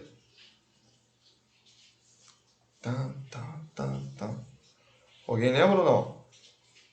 Ih, pô, hoje ninguém tá afim de falar comigo. E aí? Pô, professor, você fica me perguntando o tempo todo, lógico, pô. Falar sozinho é ruimzão. Fica falando pra parede o tempo todo. Pô, ninguém merece. E aí? Quem é que lembra aí? Vamos participar, pô. Participa também. E aí? Pô, só a Leda que fala, pô. Má circulação, gangrena? Não. Gangrena é uma coisa, má circulação é outra. Isquemia é um termo técnico. Trombose não. Trombose é uma doença. Trombose não é isquemia. A isquemia provoca trombose. Mas uma coisa não tem nada a ver com a outra. Vai chutando, mas eu tô certo. O que é isquemia? Vamos lá. Puxa a bola, joga a bola para outra. Coágulo também não. Coágulo é coágulo, isquemia é isquemia. Ó, vamos ver se isso vai ajudar. Ou não, né? Isquemia é um termo técnico. É meu pai. É um termo técnico para uma complicação. Deixa eu ver a complicação aqui errada. Para uma complicação no sangue. Nesse caso, a circulação.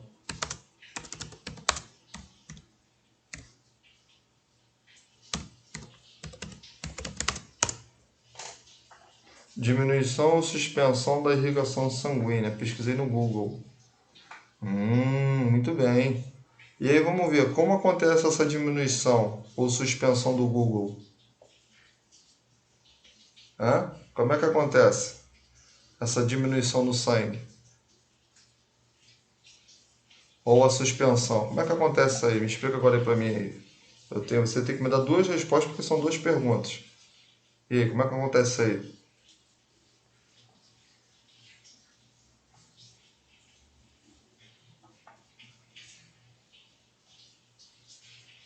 Má circulação não é diminuição, tá?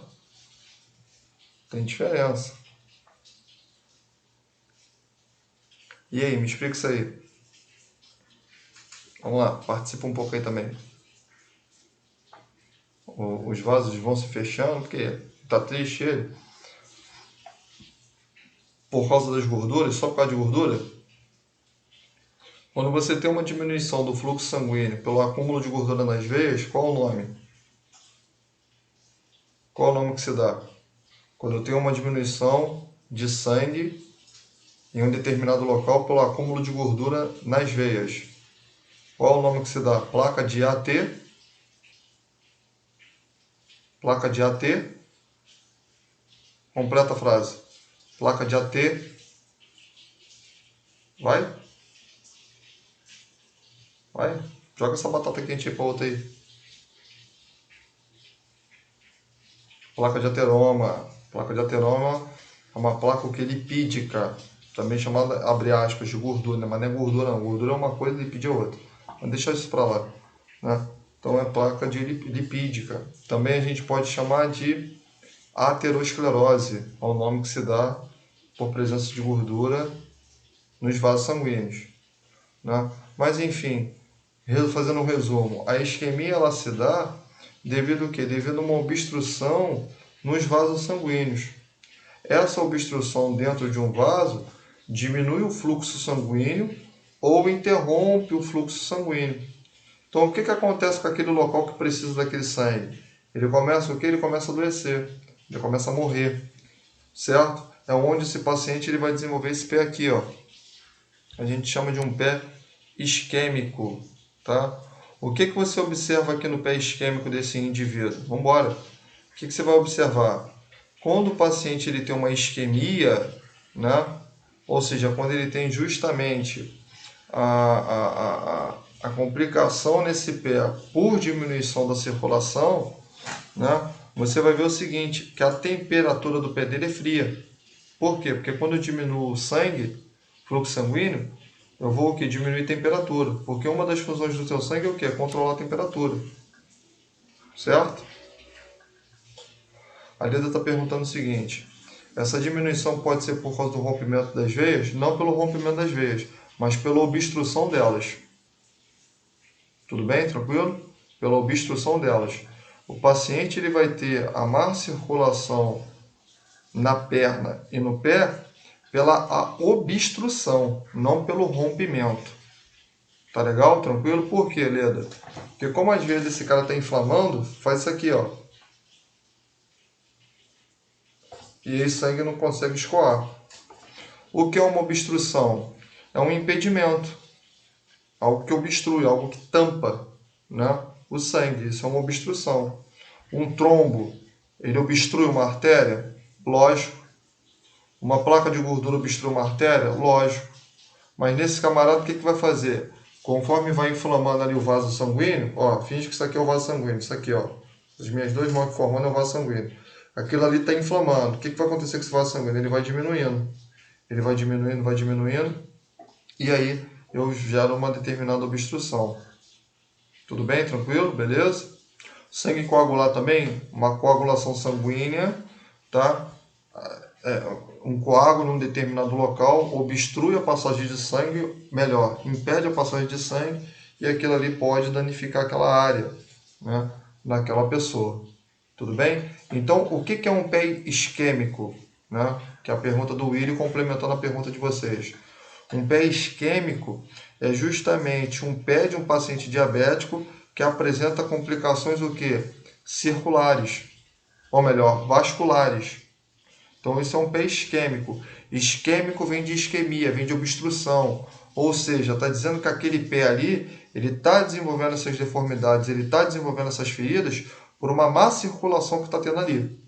Tudo bem? Tranquilo? E qual é a característica daquele pé? Como é que eu sei que aquela ferida ali, é por circulação e não porque está atacando o nervo. Tá aqui, ó. Aqui tá para você aqui. Aqui tá a tabela para você identificar quem é quem. Vamos lá? Vamos embora? Você verifica a temperatura. Se essa temperatura desse pé desse indivíduo se encontrar fria, né? Possivelmente é o quê? De uma má circulação. Logo, eu concluo que é um pé isquêmico. Mas só por isso só? Não. Eu também vejo que a coloração desse pé.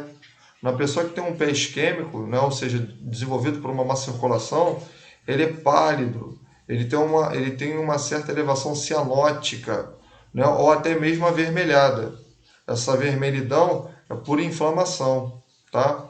Como é que a pele desse pé é fina, é brilhante, né? Devido ali ao edema ali local. E esse pé ele tem deformidade? Sem deformidade nenhuma. Agora, e sensibilidade? Ele tem sensibilidade? Tem sensibilidade. Ah, mas professor, você não falou com a pessoa que ela é diabética, ela tem perda de sensibilidade? Aí é que tá. Você tem dois tipos de complicação. Se ele está tendo uma complicação no nervo, a sensibilidade ela pode diminuir ou ela pode que ser exterminada. Tudo bem? Tranquilo? Isso que vai acontecer. Mas como eu estou focando primeiro no isquêmico, você tem que entender que para eu caracterizar se ele é isquêmico ou não, eu tenho que fazer essa tabela aqui. Então eu verifico a sensibilidade desse pé. Faça ali um teste de sensibilidade local. Ele sente dor? Sente. Ah, ele diminui ali a dor dele quando eu levo ali quando as pernas elas estão pendentes. Aí, ó, tudo é isquêmico. Vou verificar o pulso. Tem como a gente verificar o pulso no pé do cara? Tem. Lógico que tem. Eu não vou levantar aqui meu pé aqui para você. Mas, ó, teu pé está aqui. Aqui eu tenho a perna. Então, no leito aqui do pé, você tem um pulso que a gente chama de pulso pedioso. Então, você apalpa ali o pulso pedioso do cara. Esse pulso ele está diminuído, né? Ou, peraí, eu cliquei aqui errado aqui, desculpa. Ele se encontra diminuído ou ausente, má circulação, certo? Calosidade, ou seja, calo. Ele tem calo? Não tem. Ele tem edema? Também não tem, né? Qual é a localização mais comum da úlcera, né? Onde está localizada essas ulcerações, essas feridas, né? Olha aqui, ó, na região laterodigital, sem anel querostásico, dolorosa. Pô, professor, não entendi nada que você falou aqui. Vamos lá. O que acontece? Eu não tenho, ó, é laterodigital, ó. As deformidades elas se encontram mais nessa região aqui, ó, lateral, ó, da borda do pé. Querostático é a presença aqui de uma ferida mais queratinosa, né? Então, ele apresenta essas deformidades aqui. Isso aqui é um pé bonito, tá? Porque tem pé mais feio do que isso. Então, ó, ele apresenta esse tipo aqui de complicação. Agora, veja bem. Nesse pé aqui, eu tenho uma presença muito maior, sabe de quê? De infecção.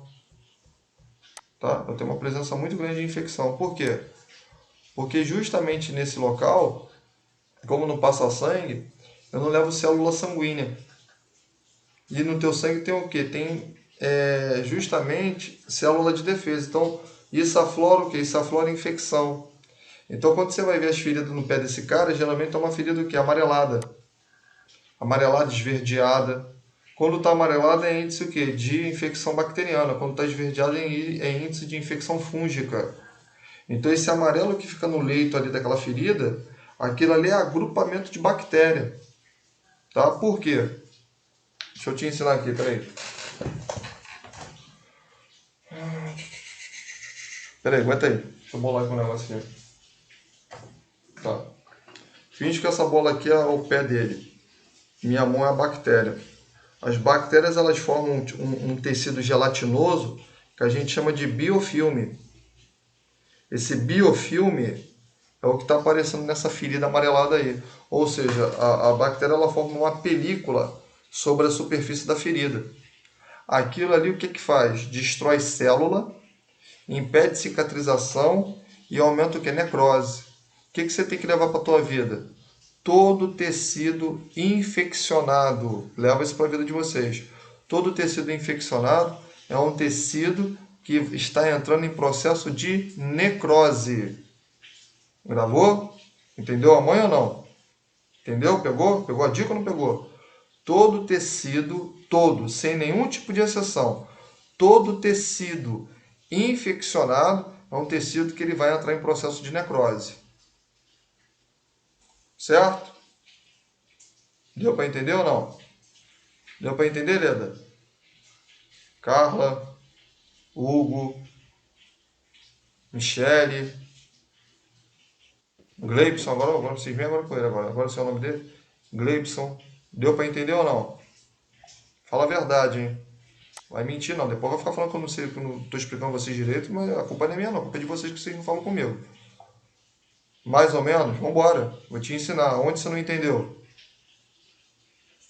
Preciso que você fale para mim onde você não entendeu para eu te ajudar. Fala para mim aí. Onde é que você não entendeu para eu poder te ajudar você?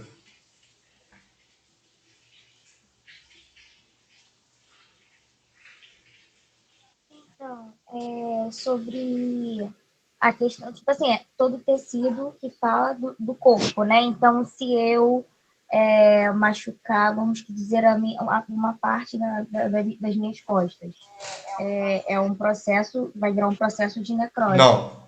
Não é isso não. O que eu estou querendo dizer para você é o seguinte, que um tecido infeccioso, ele vai posteriormente entrar em processo de necrose. Não que um tecido infeccioso é necrose, tá? Por quê? Quando você tem presença de... O que é uma infecção? É a presença de bactéria, desde que seja bacteriano.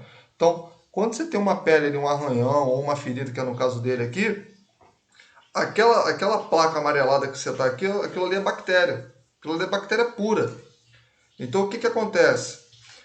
Esse acúmulo de bactérias ali, se você ver na foto que está aparecendo para você, está como se fosse uma capa. Essa capa gelatinosa, que é gelatinosa mesmo, a gente chama de biofilme, é o nome dele, tá? Biofilme. Ah, eu preciso colocar na prova biofilme? Não. Eu só explicando para você entender. Fica tranquilo. Então a gente chama de biofilme. Então o que acontece? A bactéria, esse acúmulo de bactérias, esse biofilme, agora você sabe o que é, ele impede o que? A cicatrização do tecido. Se eu estou impedindo a cicatrização desse tecido, o que vai acontecer? Ele vai morrer. Logo eu entro em estado de necrose. Tudo bem? Eu não sei se você já viu, Leda, algumas feridas que ela tem uma coloração amarelada e no centro é escurecida. Aquilo ali é um tecido necrótico. Tudo bem? Deu para entender agora?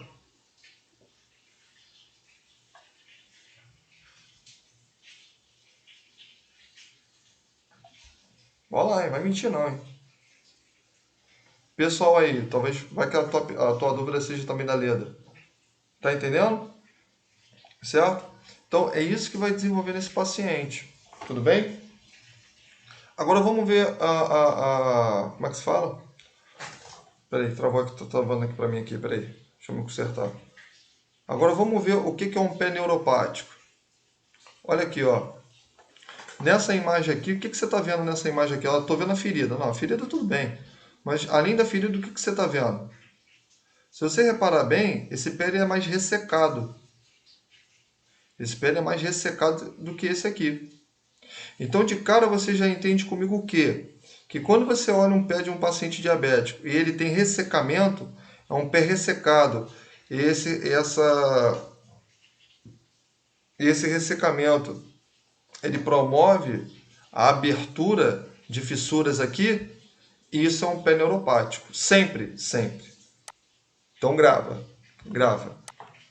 Toda vez que você vê um pé de um diabético ressecado, e esse ressecamento, lógico, ele vai promover fissuras, né? Aquelas aberturas ali no leito do pé do cara, aquilo ali é um pé neuropático. Certo? Por quê? A pergunta que vocês fazem. Mas por causa de quê? Vamos lá, vou te ensinar. Porque o nervo dele foi destruído. E aí, quando o nervo dele é destruído, o que acontece? Ele não produz mais suor. Ele para de produzir suor. Tá? Quando ele para de produzir suor, o que acontece?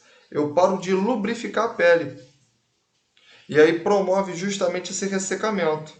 Aí, cara, aí já viu, né? Um pé ressecado, né? Com fissura, ó, é uma porta de entrada para quê? Para micro-organismo. Tudo bem? Tranquilo? Ok? Show? Qual é outra coisa que você também consegue ver nessa figura aqui comigo? Ó, você vê o quê? Você vê que o leito do pé dele não tem essa curvatura aqui, ó. Se você vê uma superfície plana, ou, né, se eu pegar essa foto aqui e lateralizasse ela para você, você viu uma superfície o quê? Arredondada.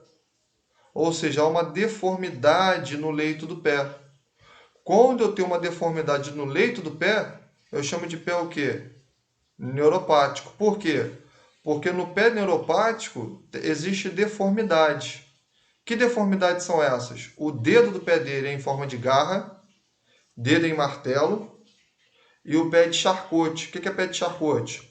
É justamente esse leito aqui arredondado. O leito dele. Tudo bem? Tranquilo? Beleza? Isso é um pé neuropático. Show? Agora, a temperatura é quente ou é quente? Sim, quente ou morna, tá? Não é fria, mas ela é quente ou morna, a coloração é normal, mas o aspecto da pele foi o que eu falei. É uma pele seca e fissurada, certo? E a sensibilidade é diminuída, abolida ou alterada. Como assim? Esse camarada sente cãibra. Cãibra, o nome a gente chama de parestesia.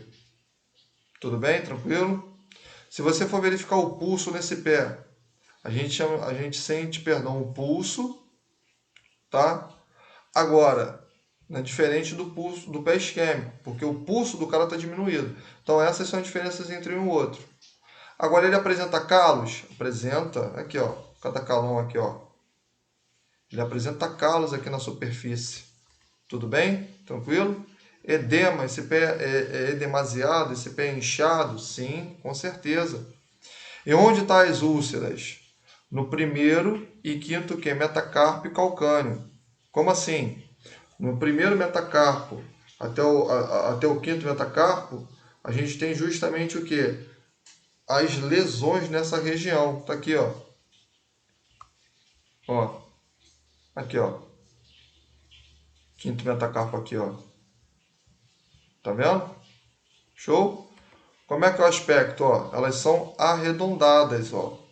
Com um anel querotásico. Tudo bem? Aqui, ó. Olha a diferença. Show? Aqui é látero digital, aqui é como? Ó, no sentido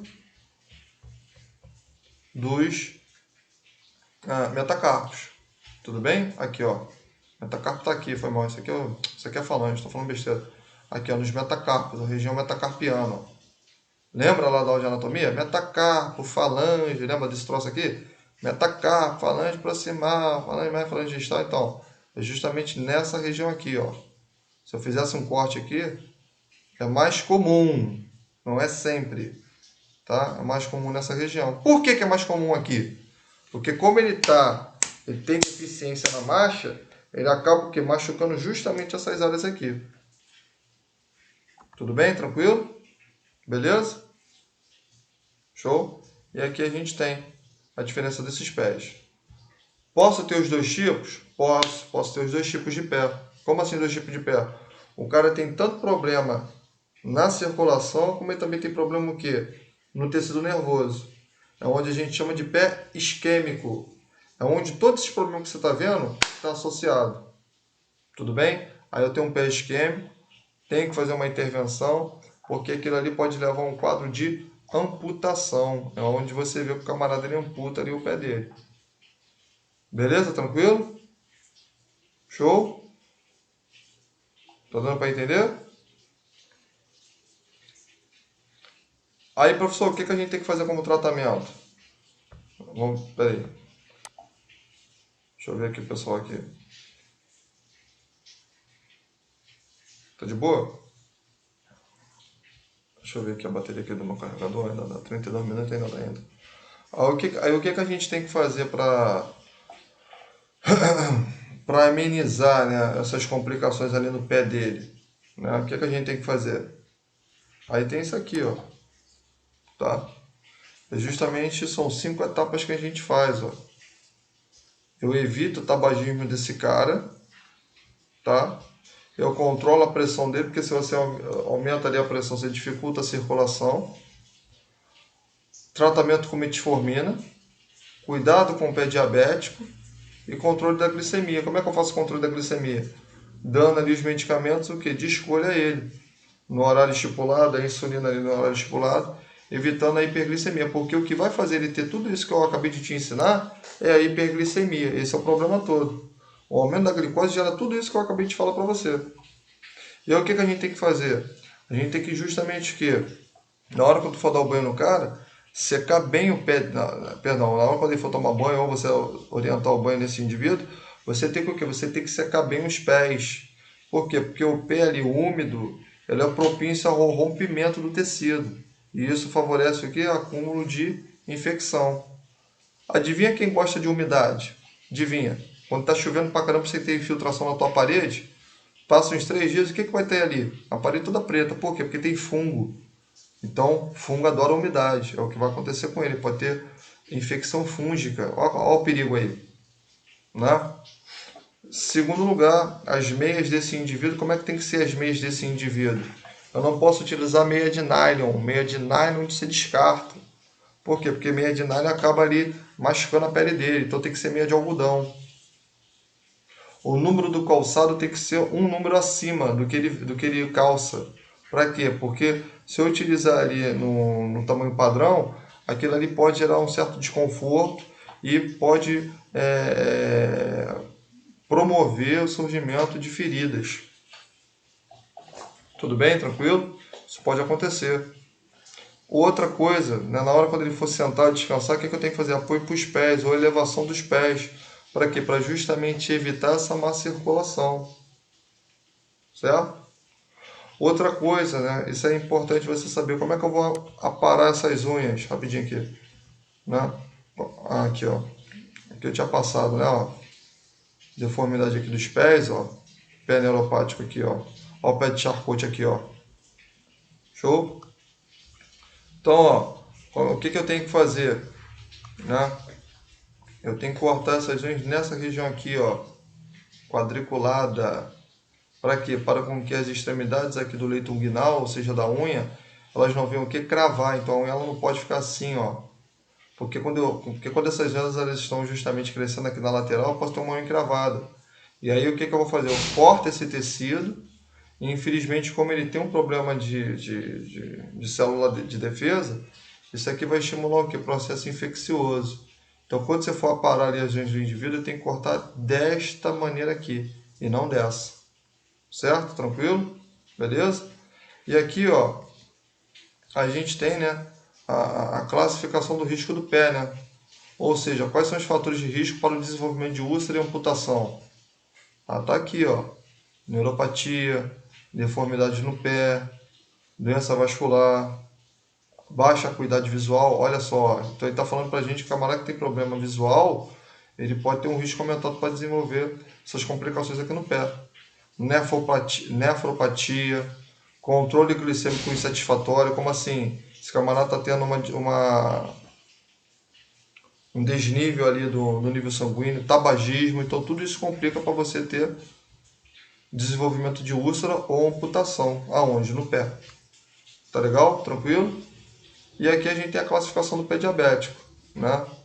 A gente tem o risco aqui, né?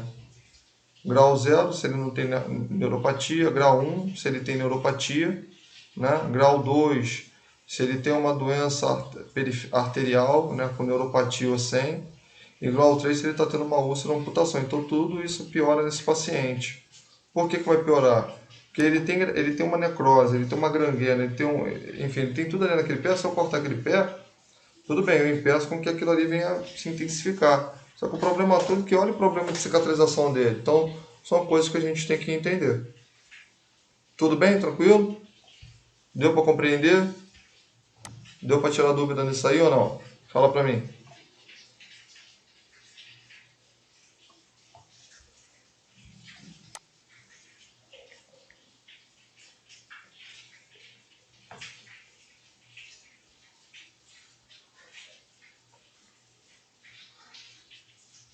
Alguém quer fazer alguma pergunta?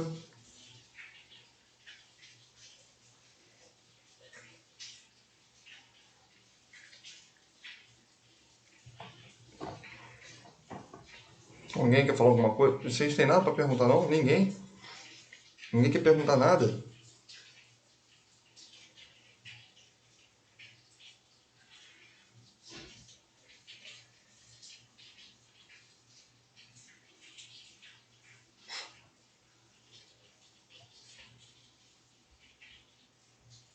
Ó. Então vamos aqui, vamos fazer alguns exercícios aqui, pra gente ver mesmo se absorveu. Então, deixa eu botar aqui uns exercícios aqui pra gente fazer, tá? Deixa eu só aqui, pera aí. Então vamos lá, deixa eu botar aqui pra gente aqui, pera aí. Guia do Google. Vamos ver. Joia. Deixa eu ver aqui. Isso aqui eu fiz aqui com o pessoal hoje mais cedo, não tem problema não. Vamos lá. Ó, confirma aí pra mim se tá vendo aí todo mundo aí. Tá vendo? Tá vendo aqui?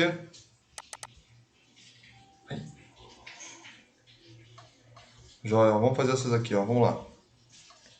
O ano 2019, quer dizer, banco de 2019, no caso foi ano passado.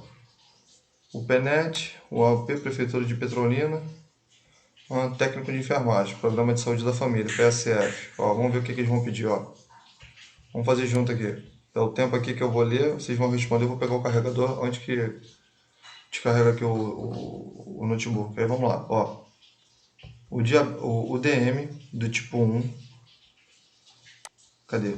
Caracteriza-se pela destruição das células beta-pancreáticas, vírgula, determinando deficiência absoluta de insulina, o que torna essencial o uso de insulina como tratamento para prevenir cetoacidose, isso eu expliquei, coma, eventos micro e macrovasculares, a gente acabou de aprender, e morte.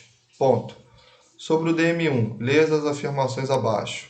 Aí a gente lê essas 4 aqui para marcar qual que está certo. Aí vamos lá. Número 1. O pico de incidência do DM1 ocorre em crianças e adolescentes, entre 10 e 14 anos, mas pode ocorrer também, menos comumente, em adultos, de qualquer idade. Nos adultos, o DM1 pode ter desenvolvimento lento e progressivo, de acordo com a deficiência de insulina. Para você, do que a gente aprendeu até aqui, você acha que essa primeira aqui está certa ou está errada? Essa primeira aqui, para você. Você acha que está certo ou está errado isso aí?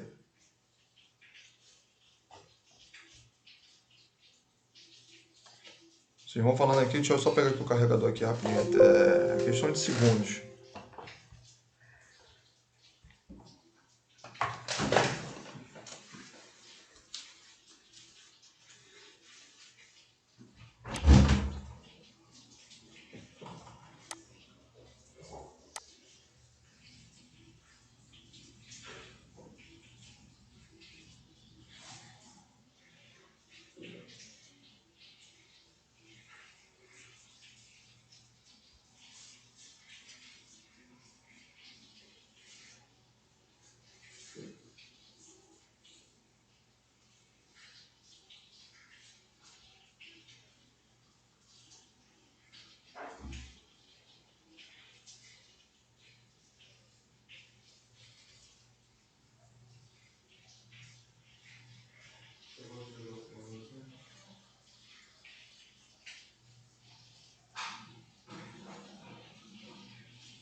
Pronto, voltei. Viu? Rapidinho. Então, ó, vamos lá. A maioria que falou que é verdade, né? Então, ó, essa primeira aqui tá certa. Vamos ver aqui o número 2. O diagnóstico da DM1 geralmente é feito em paciente jovem. Se você concorda com a primeira, você vai concordar com essa afirmativa aqui. Com sinais e sintomas de hiperglicemia grave. Quais são os sintomas da hiperglicemia grave? Poliúria, polidipsia, polifagia e emagrecimento, sintoma clássico, vírgula, que evoluem rapidamente e podem progredir para cetoacidose, desidratação, acidose metabólica e especialmente na presença de estresse agudo. E aí, tá certo ou tá errado essa segunda afirmativa aí?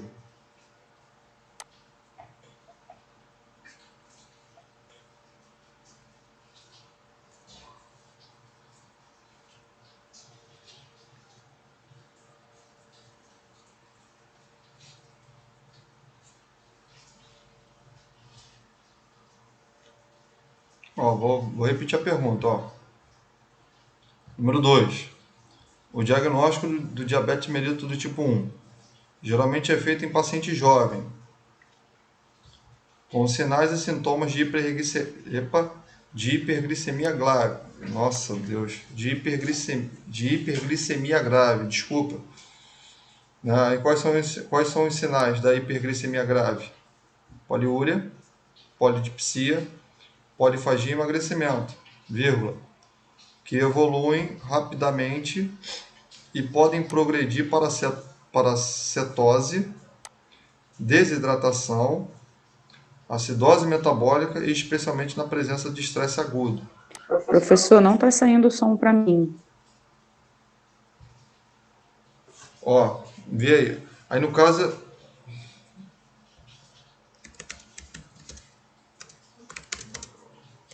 Rapidinho.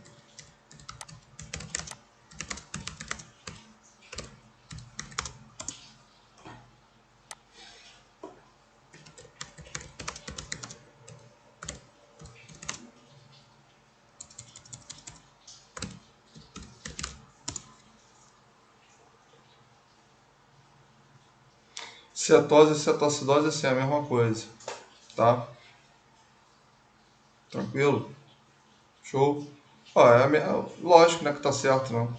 Porque se você fala que é mais recorrente em criança e adolescente, e ele está falando que o diagnóstico é geralmente feito nessa criança, então, pô, se você marcou a primeira certa, você tem que estar certo.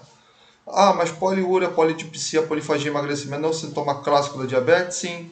E isso aqui é desenvolvido pelo quê? Pelo aumento da glicose, hiperglicemia. Então tá certo.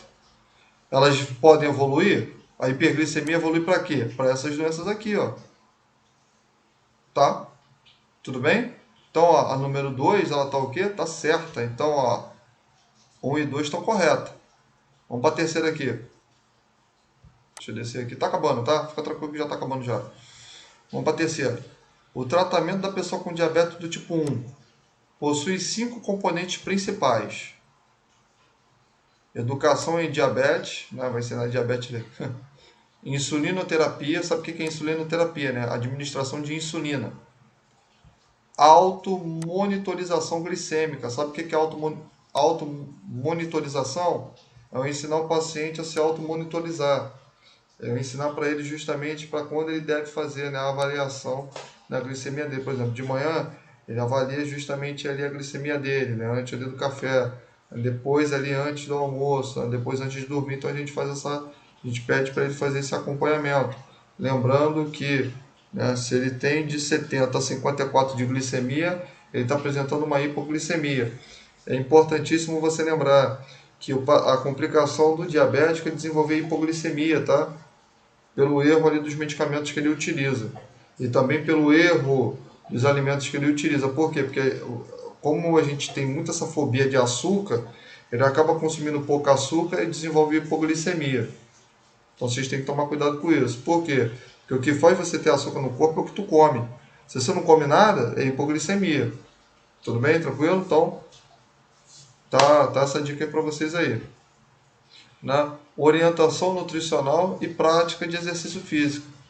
Pô, cara, isso aqui compõe o diabético do tipo 1? Com certeza. Né? Isso aqui tá certinho. Agora vamos aqui para o número 4. A insulinoterapia não é obrigada no tratamento do diabético do tipo 1, uma vez que os medicamentos hipoglicemiantes orais, eu expliquei agora, também são recomendados. O paciente do tipo 1, ele toma medicamento oral? Diabético do tipo 1, ele toma medicamento oral? Não, não toma não. Quem é que vai tomar medicamento tipo oral? Diabético do tipo 2. É do tipo 2. Então a pergunta que me fizeram hoje mais cedo é isso? Camarada que é tipo 1 toma medicamento? Não toma, tá? Ele só vai tomar insulina. Por isso que chama insulinoterapia.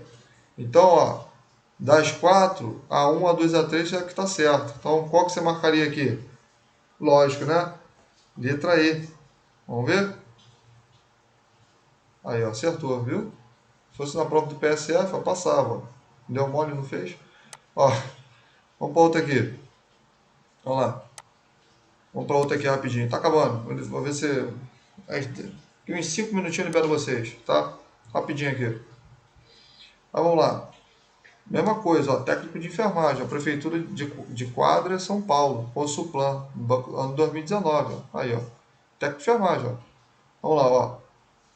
Acompanha aqui comigo aqui. Diabetes mellitus é uma doença caracterizada pela elevação da glicose no sangue. Hiperglicemia. Tudo isso aqui ele está narrando, ele está afirmando. Pode ocorrer devido a defeitos na secreção ou na ação da insulina, que é produzida no pâncreas, chamadas de célula beta. Muito bem. A função principal da insulina é promover a entrada de glicose para as células do organismo, de forma que ela possa ser aproveitada para diversas atividades celulares.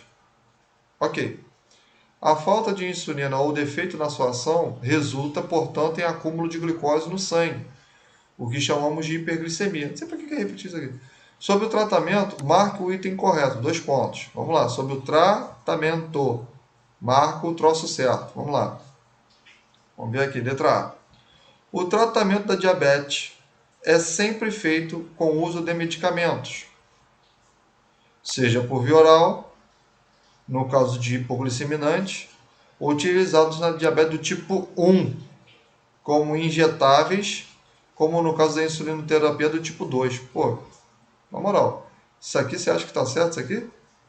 Ele está falando que o comprimido oral é para quem tem o tipo 1 e a insulina para o tipo 2? Seja sincero, essa primeira questão está certa? Pô, tu ficou mais de 2 dias só estudando diabetes. Pô, tu ia marcar essa questão? Se você falar para mim que você precisa pensar nisso aí, pô, então teu lado tá ruim. Fala, Lidiane, pode falar. Ela ligou o microfone, desligou. Nada? Tá errado. Ele trocou, né? A insulina é para o cara que tem 1 e o comprimido é para quem tem 2. Então ele fez uma troca ali, né? Então, ó, isso aqui tá errado, pô. Vamos ver, letra B. Os pacientes em insulinoterapia, vamos ver, devem ser orientados a jamais colocar em uma mesma seringa 2 tipos de insulina, devendo cada uma ser aplicada em seringas diferentes. E aí? Você acha que está certo ou está errado isso aí? Pode. Lembra que eu mostrei ali para vocês ali? Lá no protocolo da CBD, a gente pode fazer uma associação de uma insulina com a outra. Pode-se fazer essa associação sim. Desde que venha a estar prescrito. Então pode fazer, não tem nada a ver. Letra C. O paciente que faz insulinoterapia deverá ser orientado quanto ao rodízio das aplicações. E aí? Certo ou errado? Letra C. Camarada que faz insulinoterapia, faz aplicação de insulina. Eu tenho que orientar a fazer o rodízio da aplicação? Sim ou não? O que você acha? Ó, o Rafael falou que sim, o William também, o Rafael também falou que sim. A Monique também vai na onda também do pessoal, também está falando que está certo. E aí, o restante aí de vocês aí? A princípio está certo, né? Lógico, você tem que fazer o rodízio. Por que você faz o rodízio? Para evitar lipodistrofia. Ensinei hoje para vocês isso. Então, tá certo. Vamos ver o restante aqui. A insulina é uma medicação de uso estrito, subcutâneo, em qualquer ambiente, seja domiciliar ou hospitalar. Usa é restrito? Não, ele não é restrito, não, é restrito, pô. Você não vai aplicar esse troço à torta direito, não. Vamos ver? E a letra N tem, né? Vamos ver essa daqui? Ó, tá certinho, ó. Aqui é que tá o perigo. Por quê? Porque o camarada que ele tá fazendo automonitorização, ele faz medicamento de insulina. Só que quando é uso estrito, é uso restrito. Aqui que tá o perigo, ó. Pegadinha isso aqui, ó. Beleza? Então é a letra C, C de casa. Vamos ver se tem mais outra aqui. Vamos embora. Aqui, ó. Vamos ver. 2019, Cotec, Prefeitura de José Gonçalves de Minas, Minas Gerais. Cargo para técnico de enfermagem. Vamos lá. Vamos fazer essa daí e eu encerro para vocês aqui. A Monique falou, não pode aplicar no mesmo local. Não, tem que fazer um rodízio. É de 5 centímetros. São 5 Você faz um quadradinho de 5 centímetros no local da aplicação para outro. Tá? Você tem essa distância de um para outro. Beleza? Aí, ó, vamos aqui. Essa daqui eu termino aqui, eu libero um pouquinho hoje vocês de mais cedo. Já são 4h10. Eu libero aqui um pouquinho aqui mais cedo aqui para vocês. Beleza? Só essa daqui eu encerro. Aí vamos ver aqui, ó. São fatores de risco para desenvolvimento de diabetes do tipo 2, exceto... Então ele quer, aqui não é. Vamos lá. Evidência de tolerância à glicose comprometida. Sobrepeso, acima do peso normal, né? Ou obesidade. Um é diferente do outro. Inatividade física ou idade acima de 55 anos. Qual dessas 4 não é caracterizado um risco de desenvolvimento de diabetes? E aí?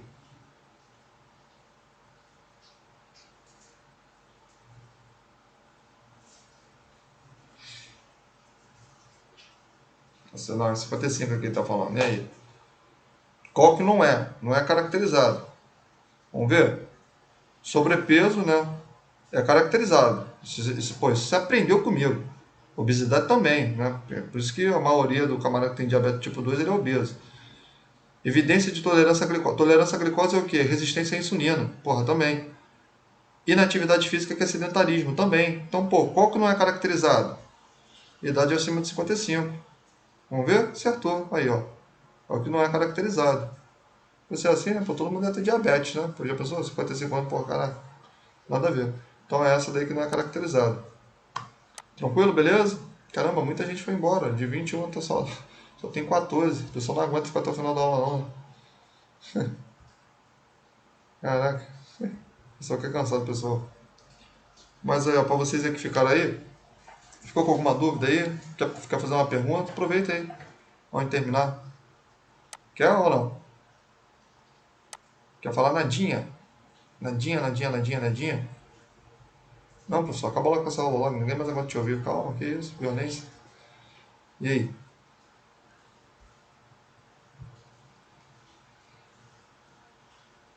Fala, Leda. Esse de hoje eu elaborei, né? Eu vou mandar para vocês, eu vou colocar lá e vou jogar lá no grupo para vocês. Tá bom? Isso aqui eu preparei ainda hoje para vocês. Tá? Achei que ia ser mais difícil. Não, pô, não é difícil não. Só vou mandar hoje para vocês agora na plataforma, não. Como é que se fala, Deus? No grupo. Vou mandar lá no grupo do WhatsApp para vocês esse material. Tá? É bom que já fica já logo disponível para vocês. Tá legal? E aí, ó. Não sai não, peraí. Só